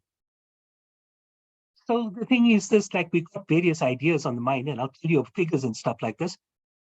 Looking at blended finance, and we're looking at the informal sector, looking to 90 to 100% a grant, okay? And then if you look at the micro enterprises, a 60-40 kind of split, but we're even quite happy to go 70-30 in terms of that, because we've got to be a bit adventurous and make it more accessible. And in terms of SMEs involved in manufacturing turnkey solutions that address the energy sort of crisis, we're happy to go and look at between 50 and 60% in terms of grant and loan portions. And in addition to this, I think what's very important, okay, we want to be able to look at in parallel, okay, electricity kind of mitigation, running parallel to what we want to do in terms of adapting and creating a green economy, which is much more resilient to climate change. And in terms of the mitigation, we're talking about understanding that any of these constituencies in the value chain, whether it's informal sector, micro enterprises, or SMEs manufacturing kind of solutions, okay, we want parallel to this, okay, to provide power generation products in terms of maybe diesel generators, okay, as well as solar energy, forgive me, okay, kind of solutions, okay. And what we also thinking about is this power generation sort of product scheme, okay, should also come with the cost that goes with subsidized costs with accessing diesel fuel, okay, for the purchase of diesel to run these businesses. And we're looking at terms for the different levels of SMEs involved. We're looking at anything from about, say, 2 years to 5 years, depending on the level and scope at which we invest in these SMEs in terms of becoming actively involved in, we say, the green economy, particularly the subset being energy. So let me go a bit further. I got the professionals here on the side. Elise, you there? I hope you're there, in case I get a bit confused. So climate change, all the things, it threatens everything. I'm not going to go into the stuff because I'm not even an expert in this. Okay, but in terms of green industries, look at it and focus. Because you got agriculture, biodiversity, construction, okay, energy, renewables and energy efficiency, manufacturing, transport, okay, waste and water. I can identify within the context of these 8 different sectors where I said there is a pot of money available, okay, from various multilateral donor and development agencies, which is what I want to tap into. Because if I'm going to go to Treasury, I'm going to have to go with a begging bowl. So I want to tap into this because there is funding available. And I can develop and I can show you opportunities, and we've researched opportunities that exist for township-based and rural SMEs at every level, so they can participate in this more resilient economy, green economy. Now, I'm not going to go and define, but you got, the definitions on green entrepreneurs, okay, and sort of local green entrepreneurs, okay. There's different kind of functionalities and different kind of focuses that's attached. But if you look at that, providing consultancy, manufacturing, supply of green goods, installer of manufactured green goods, providing maintenance, repairs, end user. So you can see in terms of developing this particular sort of sector, okay, there's plenty of scope for SME participation, but what is needed is the access to finance and packages that actually respond and articulate to the kind of need defined.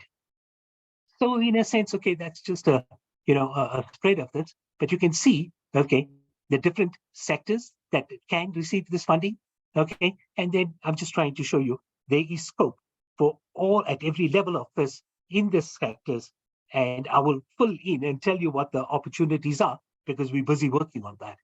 Okay, so if you look at work that we've already done, okay, you'll see in the agricultural sector, and I know it's about energy, forgive me for going on this other part, okay, but there are some of the SME opportunities, and this comes from SMEs himself on the basis of research we've conducted. So I'll tell you, this is evidence-based. I'm not going to try and explain everyone to you. Construction, and there you have it, energy. And from SMEs themselves, okay, they're looking at solar installations, they're looking at sales, distribution, okay, power grid designing, biofuel. There's a whole plethora of products that they're looking at. And the SMEs are quite adaptive, and they're looking to this, and they want to know if there's funding available for them to get into these things, because we need to become more energy self-sufficient as a country, okay, and not look to the state and not look to the private sector solely as being the answer to everything. Within transport, within waste, okay, water. Now we're talking about energy. pretty soon we're going to be crying about water. Because that's the next big crisis, and it's just around the corner. Look at Gqeberha, look at the city of Cape Town, okay, look at the Northwest. We will have more social unrest because of water. Okay, and we need to keep our eye on it, not just as SMEs, but as government and every stakeholder or every person that has a stakeholder in this country. And then obviously manufacturing. Now, if you want to look at some of the key studies, okay, and look at some of the stuff that has been done there, sorry, forgive me. There are some key studies that can provide examples of how this can be done. And then, okay, if you want to look at key examples, okay, there are some examples, but we're busy doing now a much more in-depth focus on what are some of the turnkey solutions that we can provide to an informal sector or to a micro enterprise or to a manufacturing SME in terms of being able to participate effectively in the green economy. And at this stage, the priority being energy and energy generation, conservation, and efficient use of energy. But then it extends down to, if I had to look at water and the way you use water, there's a similar scope for participation along the value chain. Almost done, forgive me. Okay, now we've done research, and the research is, I don't know how to use Zoom, so my top of my screen is like, shucks. Okay, sorry about that. Yeah, but anyway, you know, we've not just done this on a thumbs up. We've got the research to actually prove what we're talking about. And I think very importantly, forgive me, I think my clicker's not working anymore. Am I still in the meeting, colleague? Oh, sorry. Okay, started working again. Yes, okay. Vijay. Thank you. Sorry, I'm almost done, sir. Okay. Thank you. And, okay, so what we're actually talking about, some of our research findings, okay, and we've actually looked at, you know, the distribution of these opportunities, and we also looked at some of the barriers and some of the obstacles, okay, in terms of financing, okay, what it means in terms of participating and generating opportunities across the 8 sectors that we identified in the green economy, okay, and then also, okay, in terms of the different sectors, and Elias, we must get rid of this brown. This is 50 shades of brown. I prefer 50 shades of gray. Please, I hope you're noting that. Okay, but there we have it in terms of the different sectors, okay, and the kind of challenges they're actually experiencing from credit history right up through lack of collateral and availability of funds, okay. They are very distinct challenges, and we need to ensure that the funding accessibility talks to and articulates very clearly to this and go broader than just energy. If you look at some of the research that we've used, we've got TIPS research, okay, on climate change and adaptation, okay, and then we've got research that, you know, have been done, you know, various good pieces of research, and we also have, as I said, green industry opportunities that we are looking at and the like. So in a sense, colleagues, that's the input I have to make. I'm sure we'll share this with you, and I'm grateful for providing us the platform to actually participate. Thank you again. Thank you very much, Vijay, and for a very insightful presentation. My one question to you is, have you costed these interventions? If yes, how much? Okay, yes, we've costed the interventions, and now you'll see, sorry, Chair, forgive me, may I respond? Yeah, we've costed the interventions, and we basically saying that if you're an informal sector participant, I'm looking at like maybe a 90 to 100% grant for you. That's it. Okay, 90 to 100%. If you're a micro enterprise, I'm looking at 50,000. Okay, and I'm quite amenable to looking at a 60 to 70% grant because you're a micro enterprise. Bear in mind. Okay, 70,000, 60 to 70% grant of 50,000 is a lot of money. Okay, if you are an SME that can show me you can be involved in manufacturing some of the things that are related to energy generation and the like, okay, I can give you up to 100,000. Out of that 100,000, I'm prepared to go up to 50 to 60,000 of it being a grant. Okay, now in terms of our outreach, as I said, in order for us to support the lower end of the market, we ain't got the suits and we in the townships and the rural spaces, because that's what we've been consigned to as the department. But we quite happily want to work there because our people are there. And what I want to say is that to Treasury, okay, we're going to put a proposal to you for this game changers. And this is now in the public domain. Make sure you support us and my minister so that we can do this, because we're aiming for that segment of the market that you don't even see. Thank you. Thanks very much, Vijay. Quick one, is this being done through the department or through CIFA or the DFIs that work that work with the department, including not exclusively the IDC and NEF? Okay, look, from my orientation is the following. As soon as we get to the department, we'll get so stuck, it's unbelievable, but you can't quote me on that. Okay, so, more the merrier, provided, I want to work with people like Business Partners. I want to work with people who are like FinFind. Okay, I want to work with people like who worked on the Solidarity Fund. Okay, I want to work with the DTIC and the NEF. But the question is, okay, will they be prepared to work with me? And the IDC, the question is, okay, are you prepared to cater for our people at the level they're at?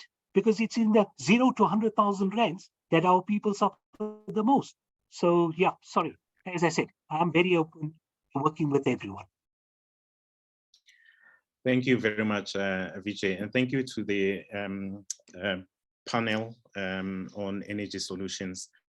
I really pay tribute to all of you for the solutions that you are as first responders to the current crisis that we are facing. It gives me a lot of comfort that at least something is being done. The ecosystem, small business owners, their employees, their customers and their suppliers are in good hands. I'm really comfortable with the information that you have shared. Thank you for the good preparation and the hard work that you've put towards this presentation. I thank you very much. This segment of the webinar is normally made up of one of two items. The first item is we have an empowering session where we give tools to SME owners and SME players in the ecosystem to find solutions or to build up and empower themselves with one aspect of their business. The second element that we normally have is we have an inspirational story from one of the most accomplished entrepreneurs. The last time we had an industrial pharmacist, a lady, a pharmacist, community pharmacist who had developed her own business and was now manufacturing pharmaceuticals, a Black woman in a very rare field dominated by big corporates and multinationals, and she came to us and gave us an inspirational talk. Today we are blessed to have Dr. Tirhani Mabunda, the founder and chairman of the Tirhani Auctioneers.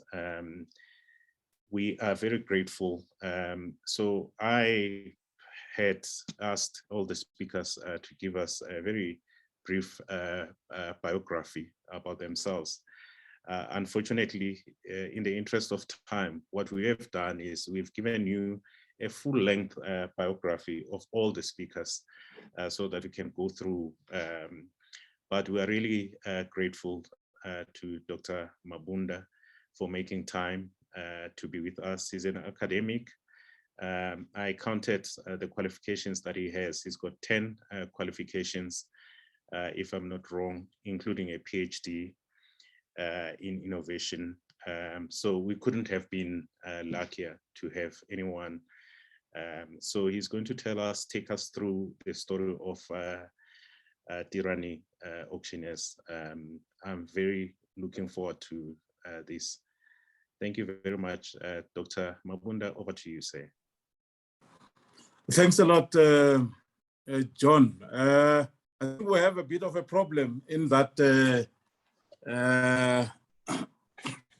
the time. You asked me to prepare a 20-minute talk, which I did. And in fact, it's under 20 minutes, but I think we have 10 minutes if we're going to stop exactly at 2. So with the permission of the audience, I think you should do your full presentation, and we can make a hard stop maybe at 2:30. Oh, no. It will be long before that. So maybe around 2:05, thereabout, I should finish the formal presentation. And thank you very much. My brief, as you gave it to me, at this webinar is to use the journey of my company, Tirhani Auctioneers, to stimulate an engaging and invigorating dialogue with the entrepreneurs and the small business owners and stakeholders across the small business ecosystem that belong to the SBI. Fortunately, as you already have said, I'm a first-generation serial entrepreneur who believes in building businesses from the ground up and has been involved in the direct and indirect establishment of more than 50 businesses, mostly startups across diverse industries in my business career, which spans more than 35 years, 35. More than 2/3 of the businesses I started obviously have failed, some spectacularly so. Over a dozen of these businesses survive, and they are housed under Tirhani Business Holdings. The oldest of these businesses is 25 years old. A company in the research space called Plus 94 Research, which was formed in 1998. The experience I've gained over the years has helped me to understand basic principles of entrepreneurship, of economic development, and of enterprise development in particular.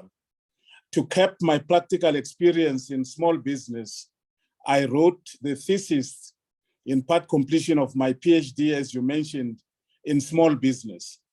My thesis is entitled Entrepreneurship as a Catalyst for Sustainable Enterprise Development in South Africa towards a new ecosystem of entrepreneurship. Time permitting, I'll share a little bit of the findings of the recommendations of my thesis towards the end of the presentation. Program Director, coming back to my brief, let's talk a little bit about Tirhani Auctioneers. The company was formed in 2001. It is 100% Black-owned company.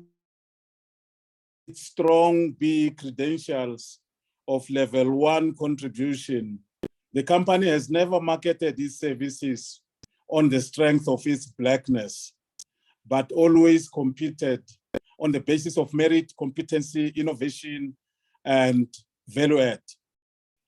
Tirhani Auctioneers specializes in the tracing, recovery, storage, marketing, and sale of movable and immovable assets using live and online auction platforms. The company's motto, which says, buy and sell assets effortlessly, encapsulate the company's quest to make the auction process a seamless, transparent, and enjoyable experience for both sellers and buyers. Tirhani Auctioneers believes that auctions should not be the exclusive terrain of a few people. It should be for everyone. Unfortunately, currently, auction channels mostly attract a small component of South Africa's economically active population, mainly traders who we call dealers, or speculators and investors who buy properties and keep them to resell when the economy turns.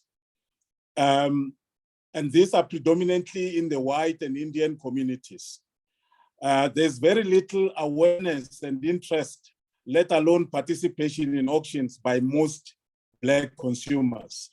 A few auctions which touch Blacks are those that involve sheriffs and liquidators.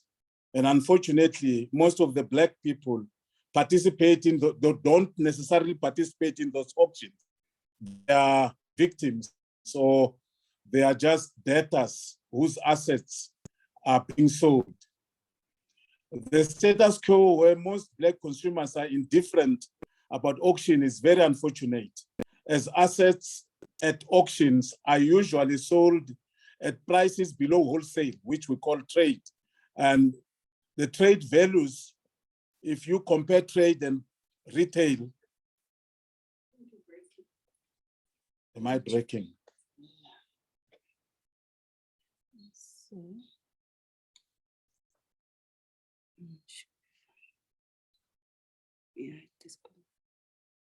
Okay, my apologies. Apparently I was breaking. I'm not sure if I'm audible now. I was still talking about the difference between trade and retail, which is between 15 and 20%. You can imagine if you're buying a car at 300,000, which would be a trade, retail would be around 350,000. So most of the dealers will buy such a car, and in fact, they are buying those cars today. Tirhani Auctioneers, as I speak to you, is conducting an auction for ABSA. It's a repossession auction. We had 400 cars that we were auctioning today. And these are cars that would be low mileage and anything from 80,000 cars up to 1 million cars in terms of value. So if you're buying one that is 300,000 trade, some people will go and buy the same cars, I can bet you, from retailers or from the dealerships tomorrow at 350,000, when they could have bought it for around 270,000, because dealers usually buy them at trade less 15 to 20%. Now, Tirhani Auctioneers is both a trailblazer and a game changer in South Africa's auction industry. The nimble way in which the company adapted to the disruptive effects of COVID-19 is an example of the company's game-changing mentality. Had it not been for the company's game-changing mentality, the operational limitations which were brought about by COVID in March 2020, when the lockdown was announced, would possibly have closed the company and caught it flat-footed. Much as COVID-19 decimated the company's turnover by almost 50% during COVID, the company survived because it was futuristic and invested in an online auction system as early as 2009. We were able, when the president announced on the 15th of March that crowds of 50 people cannot congregate, we normally attract more than 200 people at our live auctions.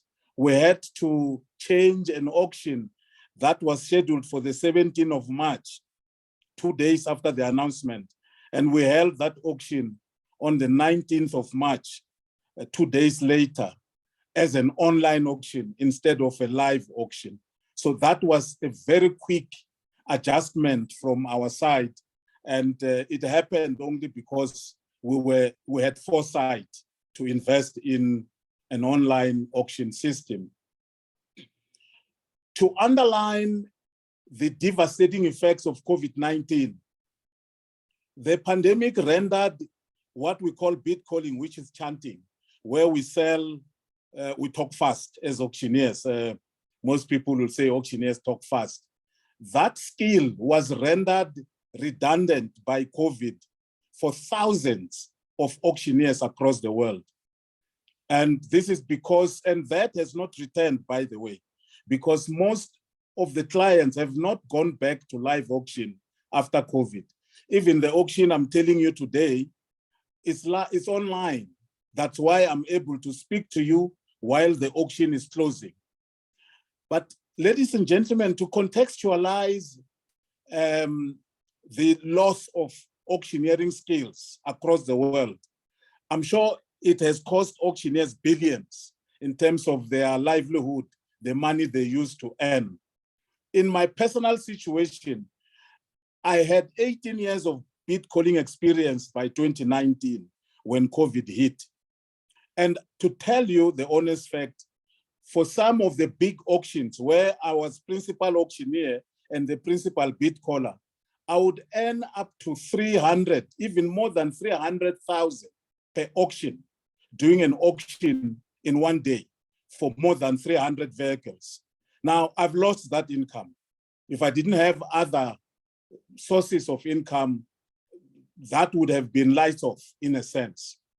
Now, the biggest challenge of auctioneers, particularly Black auctioneers in South Africa today, is lack of transformation, of course. For the past 22 years that our company has been existing, we have had an uphill battle of access to market. To give you an idea, the auction industry grosses over 50 billion per annum.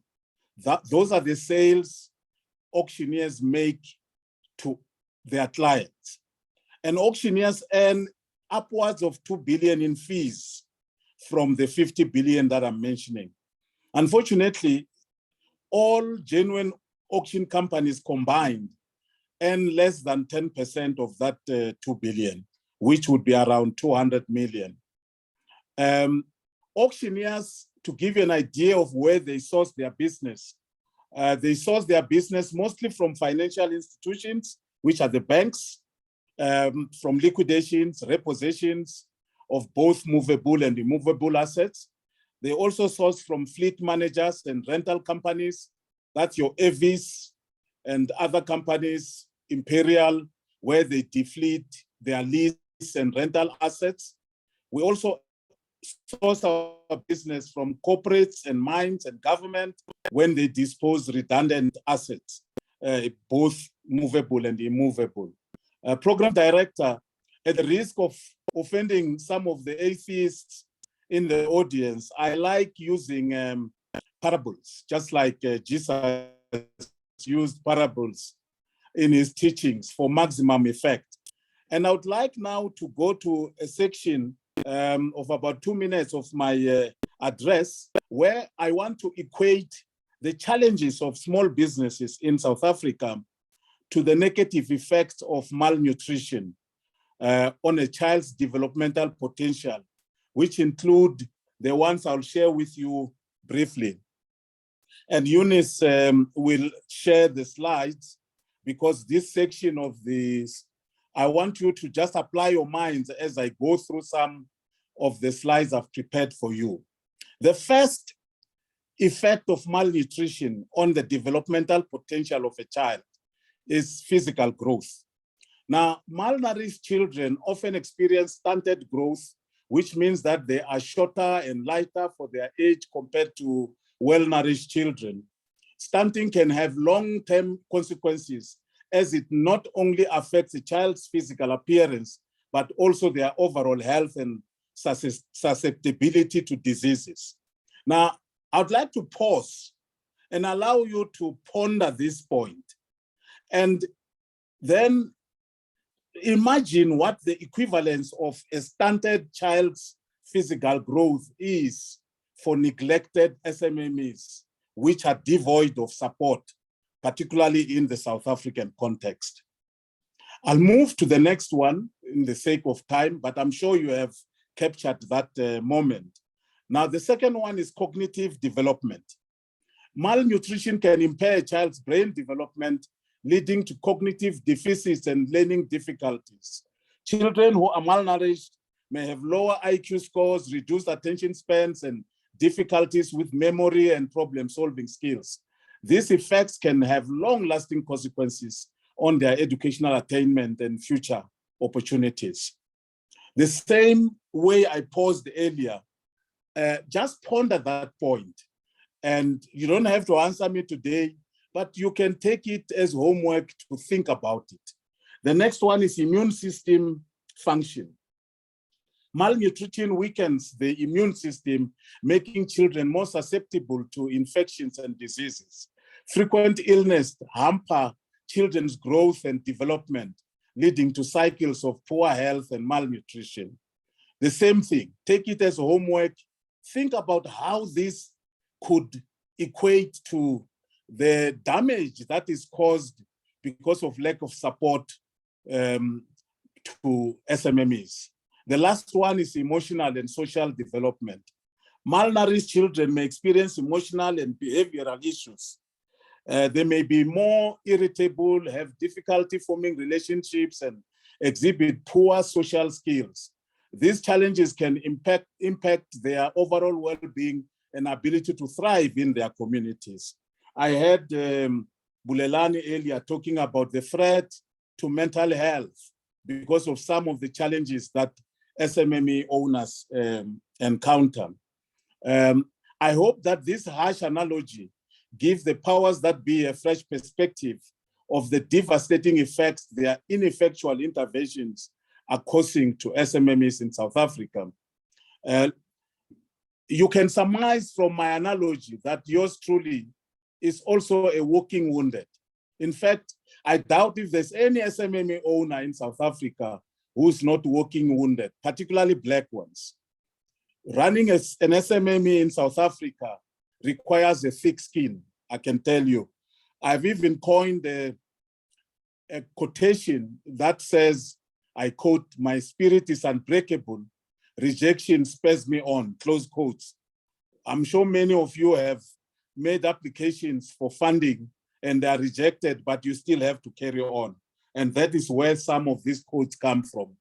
Now, program director, as I go towards closing, I would like to say that addressing child malnutrition, like I was saying earlier, requires effective, comprehensive approaches, including nutritious food, promoting breastfeeding, and all of those. The same applies to SME malnutrition, which requires the comprehensive approach dealing with the usual constraints, which advocacy groups like SBI cite as disabling factors. My PhD, which I've made the thesis available to SBI, addresses some of these things. And it particularly addresses the transition from small to medium and from medium to large enterprises, which is where most businesses like Tirhani Auctioneers stagnate, not because of any incapacity or lack of competency on their side, but because of the circumstances or the stifling competitive obstacles which bedevil SMEs similar to Tirhani Auctioneers in the market, whether it's disjuncture of the funding offerings or barriers to entry or hysterical, racial, and monopolistic structures which exclude them from supply chains and unfavorable and constraining regulatory environment, or lack of intangible skills which they don't have. And as I close, I would like to give some advice which I've drawn from my extensive experience as an entrepreneur over the last 35 years to the people in the audience. One of them is that apart from resilience and adversity, the challenges of running businesses open you to be always open to opportunities. I have a quote which I have posted now, I'm sharing now from Ray Kroc, the creator of McDonald's franchise business model. Most people think Ray Kroc founded McDonald's, but the McDonald's brothers founded McDonald's. He just popularized it by establishing the franchise model. Now, to quote him, I quote, "I've always believed that each man, including women, makes his own happiness and is responsible for his own problems. It follows, therefore, that a man must take advantage of any opportunities that come along, and I've always done that. As long as you are green, you are growing. As soon as you ripe, you start to rot, close quote. The one piece of advice I would give myself if I went back in time to 1988 when I started out in business is that passion and determination alone are not enough to sustain a business venture. Environmental factors such as regulatory support and market access are important to survival and prosperity in business. However, if you believe in an idea or opportunity, do not give up, no matter the challenges. A passage from Julius Caesar's Shakespeare sums this up as follows. I quote, "There's a tide in the affairs of men, which taken at the flood leads to fortune. Omitted, all the voyage of their life is bound in sorrows and miseries. On such a full sea are we afloat, and we must take the current when it serves, or lose our ventures." I close quotes. Much as Tirhani Auctioneers bears the scars of the malnutrition I've referred to earlier, the company soldiers on and remains one of the shining lights for Black auctioneers in South Africa, despite the challenges. Tirhani Auctioneers is also happy to be part of an association of Black auctioneers who are advocating for transformation in the auction industry. My advice to anyone running or wanting to start a business in the country is that planning is critical. One of the quick questions you need to ask yourself is why you want to start a business. I would advise aspiring entrepreneurs or business owners not to take a leap of faith and hope to land on some green pasture somewhere. One of the main findings of my PhD is that new entrants or startups fail in business, not because their ventures are not viable, but because they do not understand the complexities of navigating a business from inception through growth and expansion. Let me leave you with a thought ascribed to one of my own quotations. I quote, "The DNA of a business growth lies in its conceptualization. If you conceive a small business, it will certainly grow into a mature small business. Small businesses do not grow into big businesses. Big businesses are conceived as big businesses from the outset, even though they too must start small before they grow into their blueprint," close quote. Ladies and gentlemen, I'm sure some of you have gone into a house which started out as a 2-bedroom and ended up being a 5-bedroom mansion. Chances are, if you were in that house and you went to the bathroom, you'd be lost going back to the sitting room because there would be multiple interleading passages. When the owner started as a 2-bedroom, he didn't know, or she didn't know, that she will have money in future. Hence, she ended up extending the house haphazardly. Now, contrary to this, imagine how orderly a similar 5-bedroom house planned as a mansion, but initially being built as a 2-bedroom would be. Now, in closing, Program Director, after all is said and done, our lives must go on, despite the challenges. But we should take a leaf from Peter Benson's advice, which says that it is better to light a candle of hope than to curse the darkness. I would like to express my gratitude to SBI for inviting me and the opportunity to address the webinar. And I would like to thank the audience for your listening. Thank you very much, Program Director. Thank you, Doc. Thank you very much. I've got 3 questions for you, and I really am indebted to you for having come through. And thank you for the good work that you're doing. I think the audience is appreciative of your work. The 3 questions that I have for you, Doc, are: how did you start? Where did the money come from? Loan, family, or savings, firstly? Secondly, how big is Tirhani today? Why not in the stock market, JSE listed, or are you suffering from the founders syndrome? You can't let it go. It's yours, your child. You've given birth to it. And how can we, as the advocates of entrepreneurship and small businesses, be of assistance to you to help you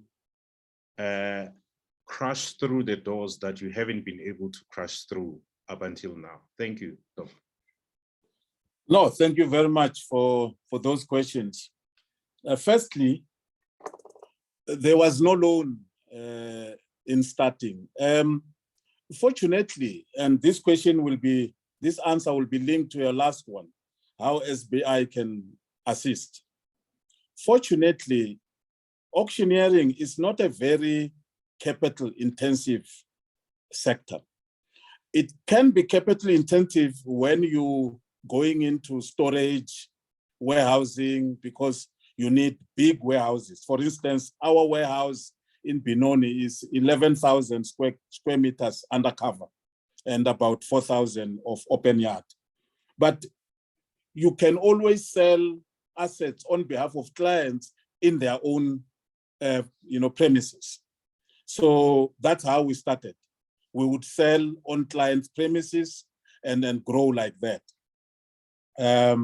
So the first question, one started, what you call from my own funding, and there was no loans initially, but obviously loans and rentals had to come in when we were growing and getting premises. The second issue in terms of not listing,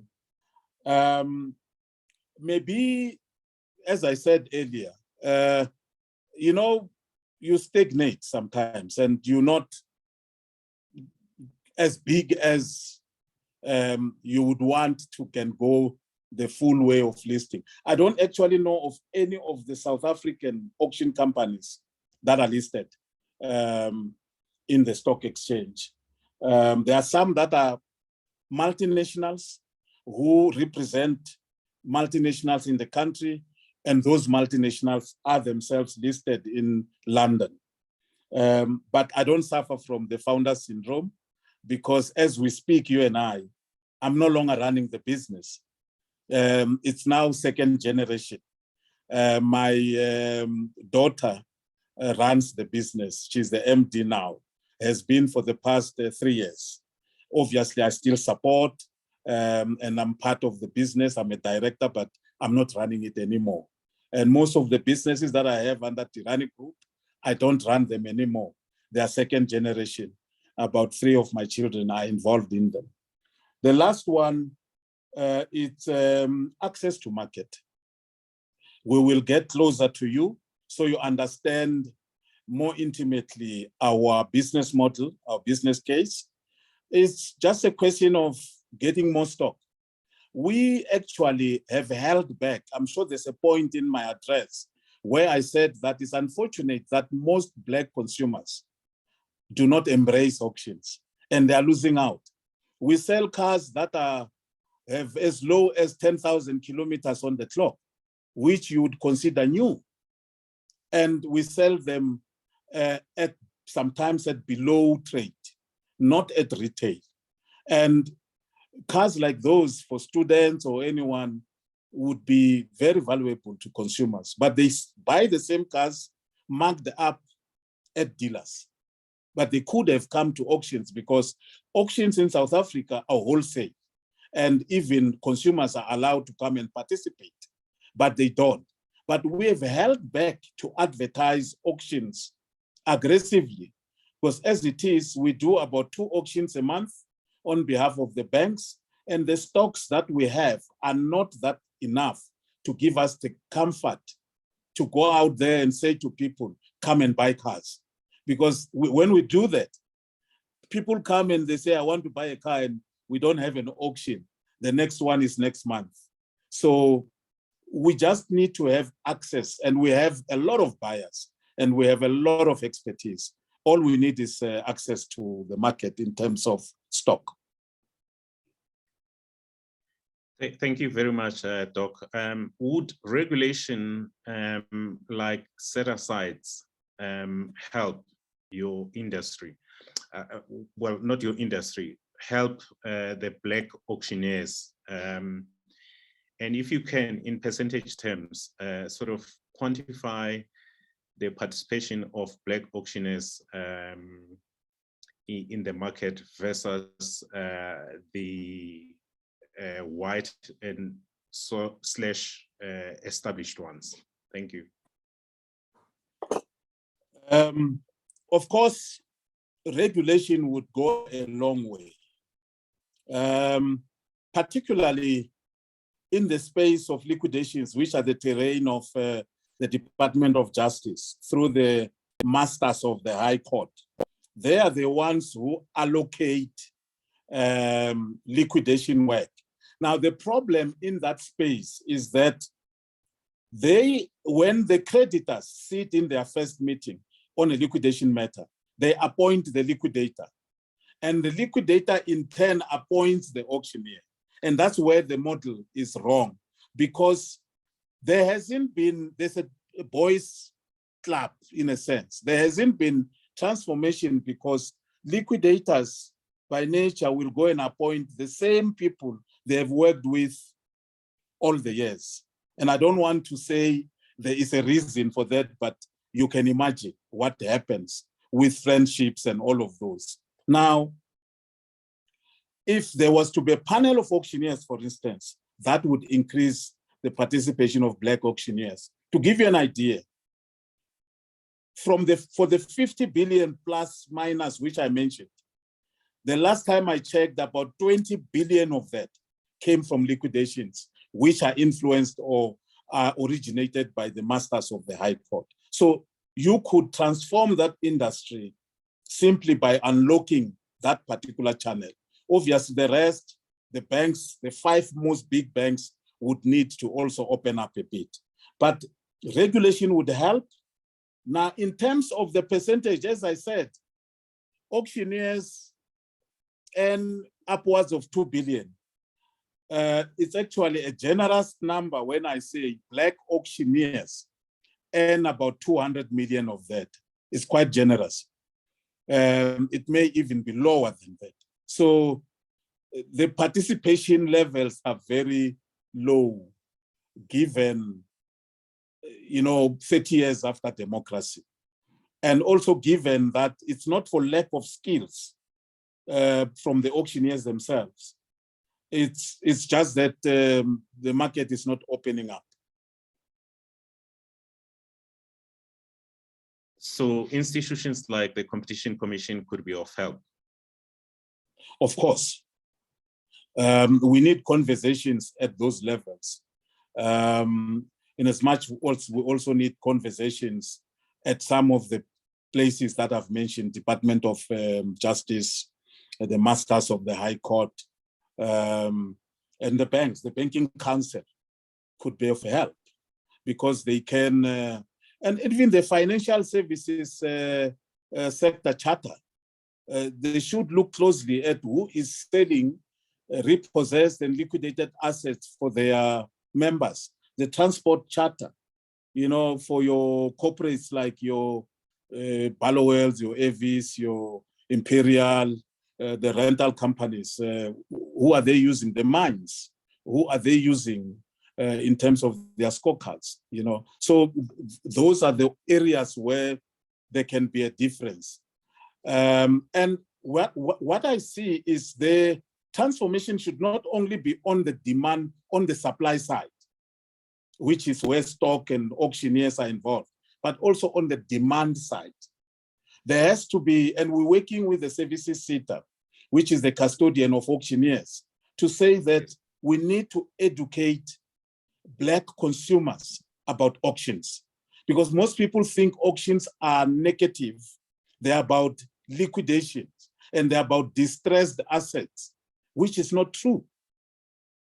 Auctions are when you, even for a house, John, if you have a house that is unique, instead of listing it where it's on the private treaty basis, if you put it on auction, You could give it to a real estate agent, and in one day, it's snapped off the market.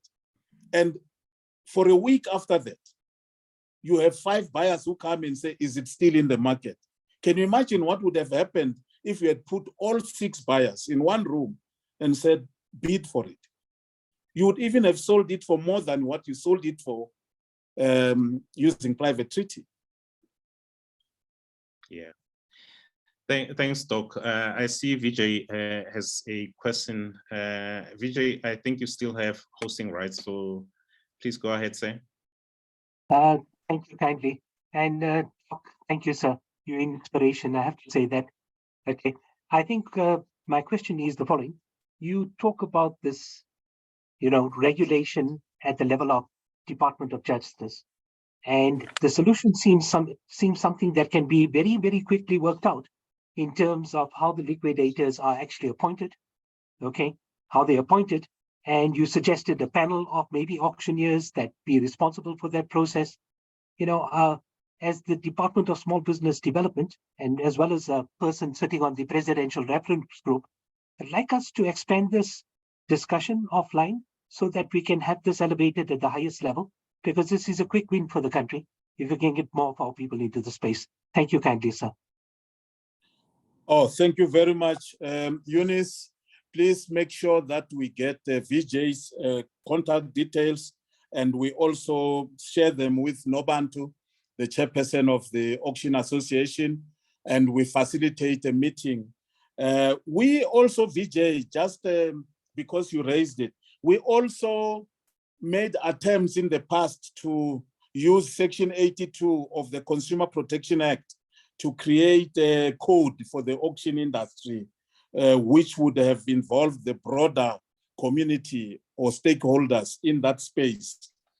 And I know that the custodian of the Consumer Protection Act is the Department of Trade and Industry, which is your sister, department. So I'm sure we will be able to have very fruitful discussions when we meet and discuss these issues offline. Thank you very much, Vijay, for staying on after your presentation and for raising this issue. Thank you, Vijay, and thank you, Doc, and thank you for a very thorough presentation. I feel like an expert now. I feel like I have a PhD in auctioneering. We have shared the presentation. You can share it with the participants. We've shared it already to yourselves. Thank you very much, Doc, and thank you to Eunice for pulling it all together for us. And Doc, thank you for your time, and thank you for the meeting yesterday. And we're internally grateful. This is a start of a conversation, not the end of the conversation. We look forward to engaging with you further. And I look forward to reading your thesis, of course.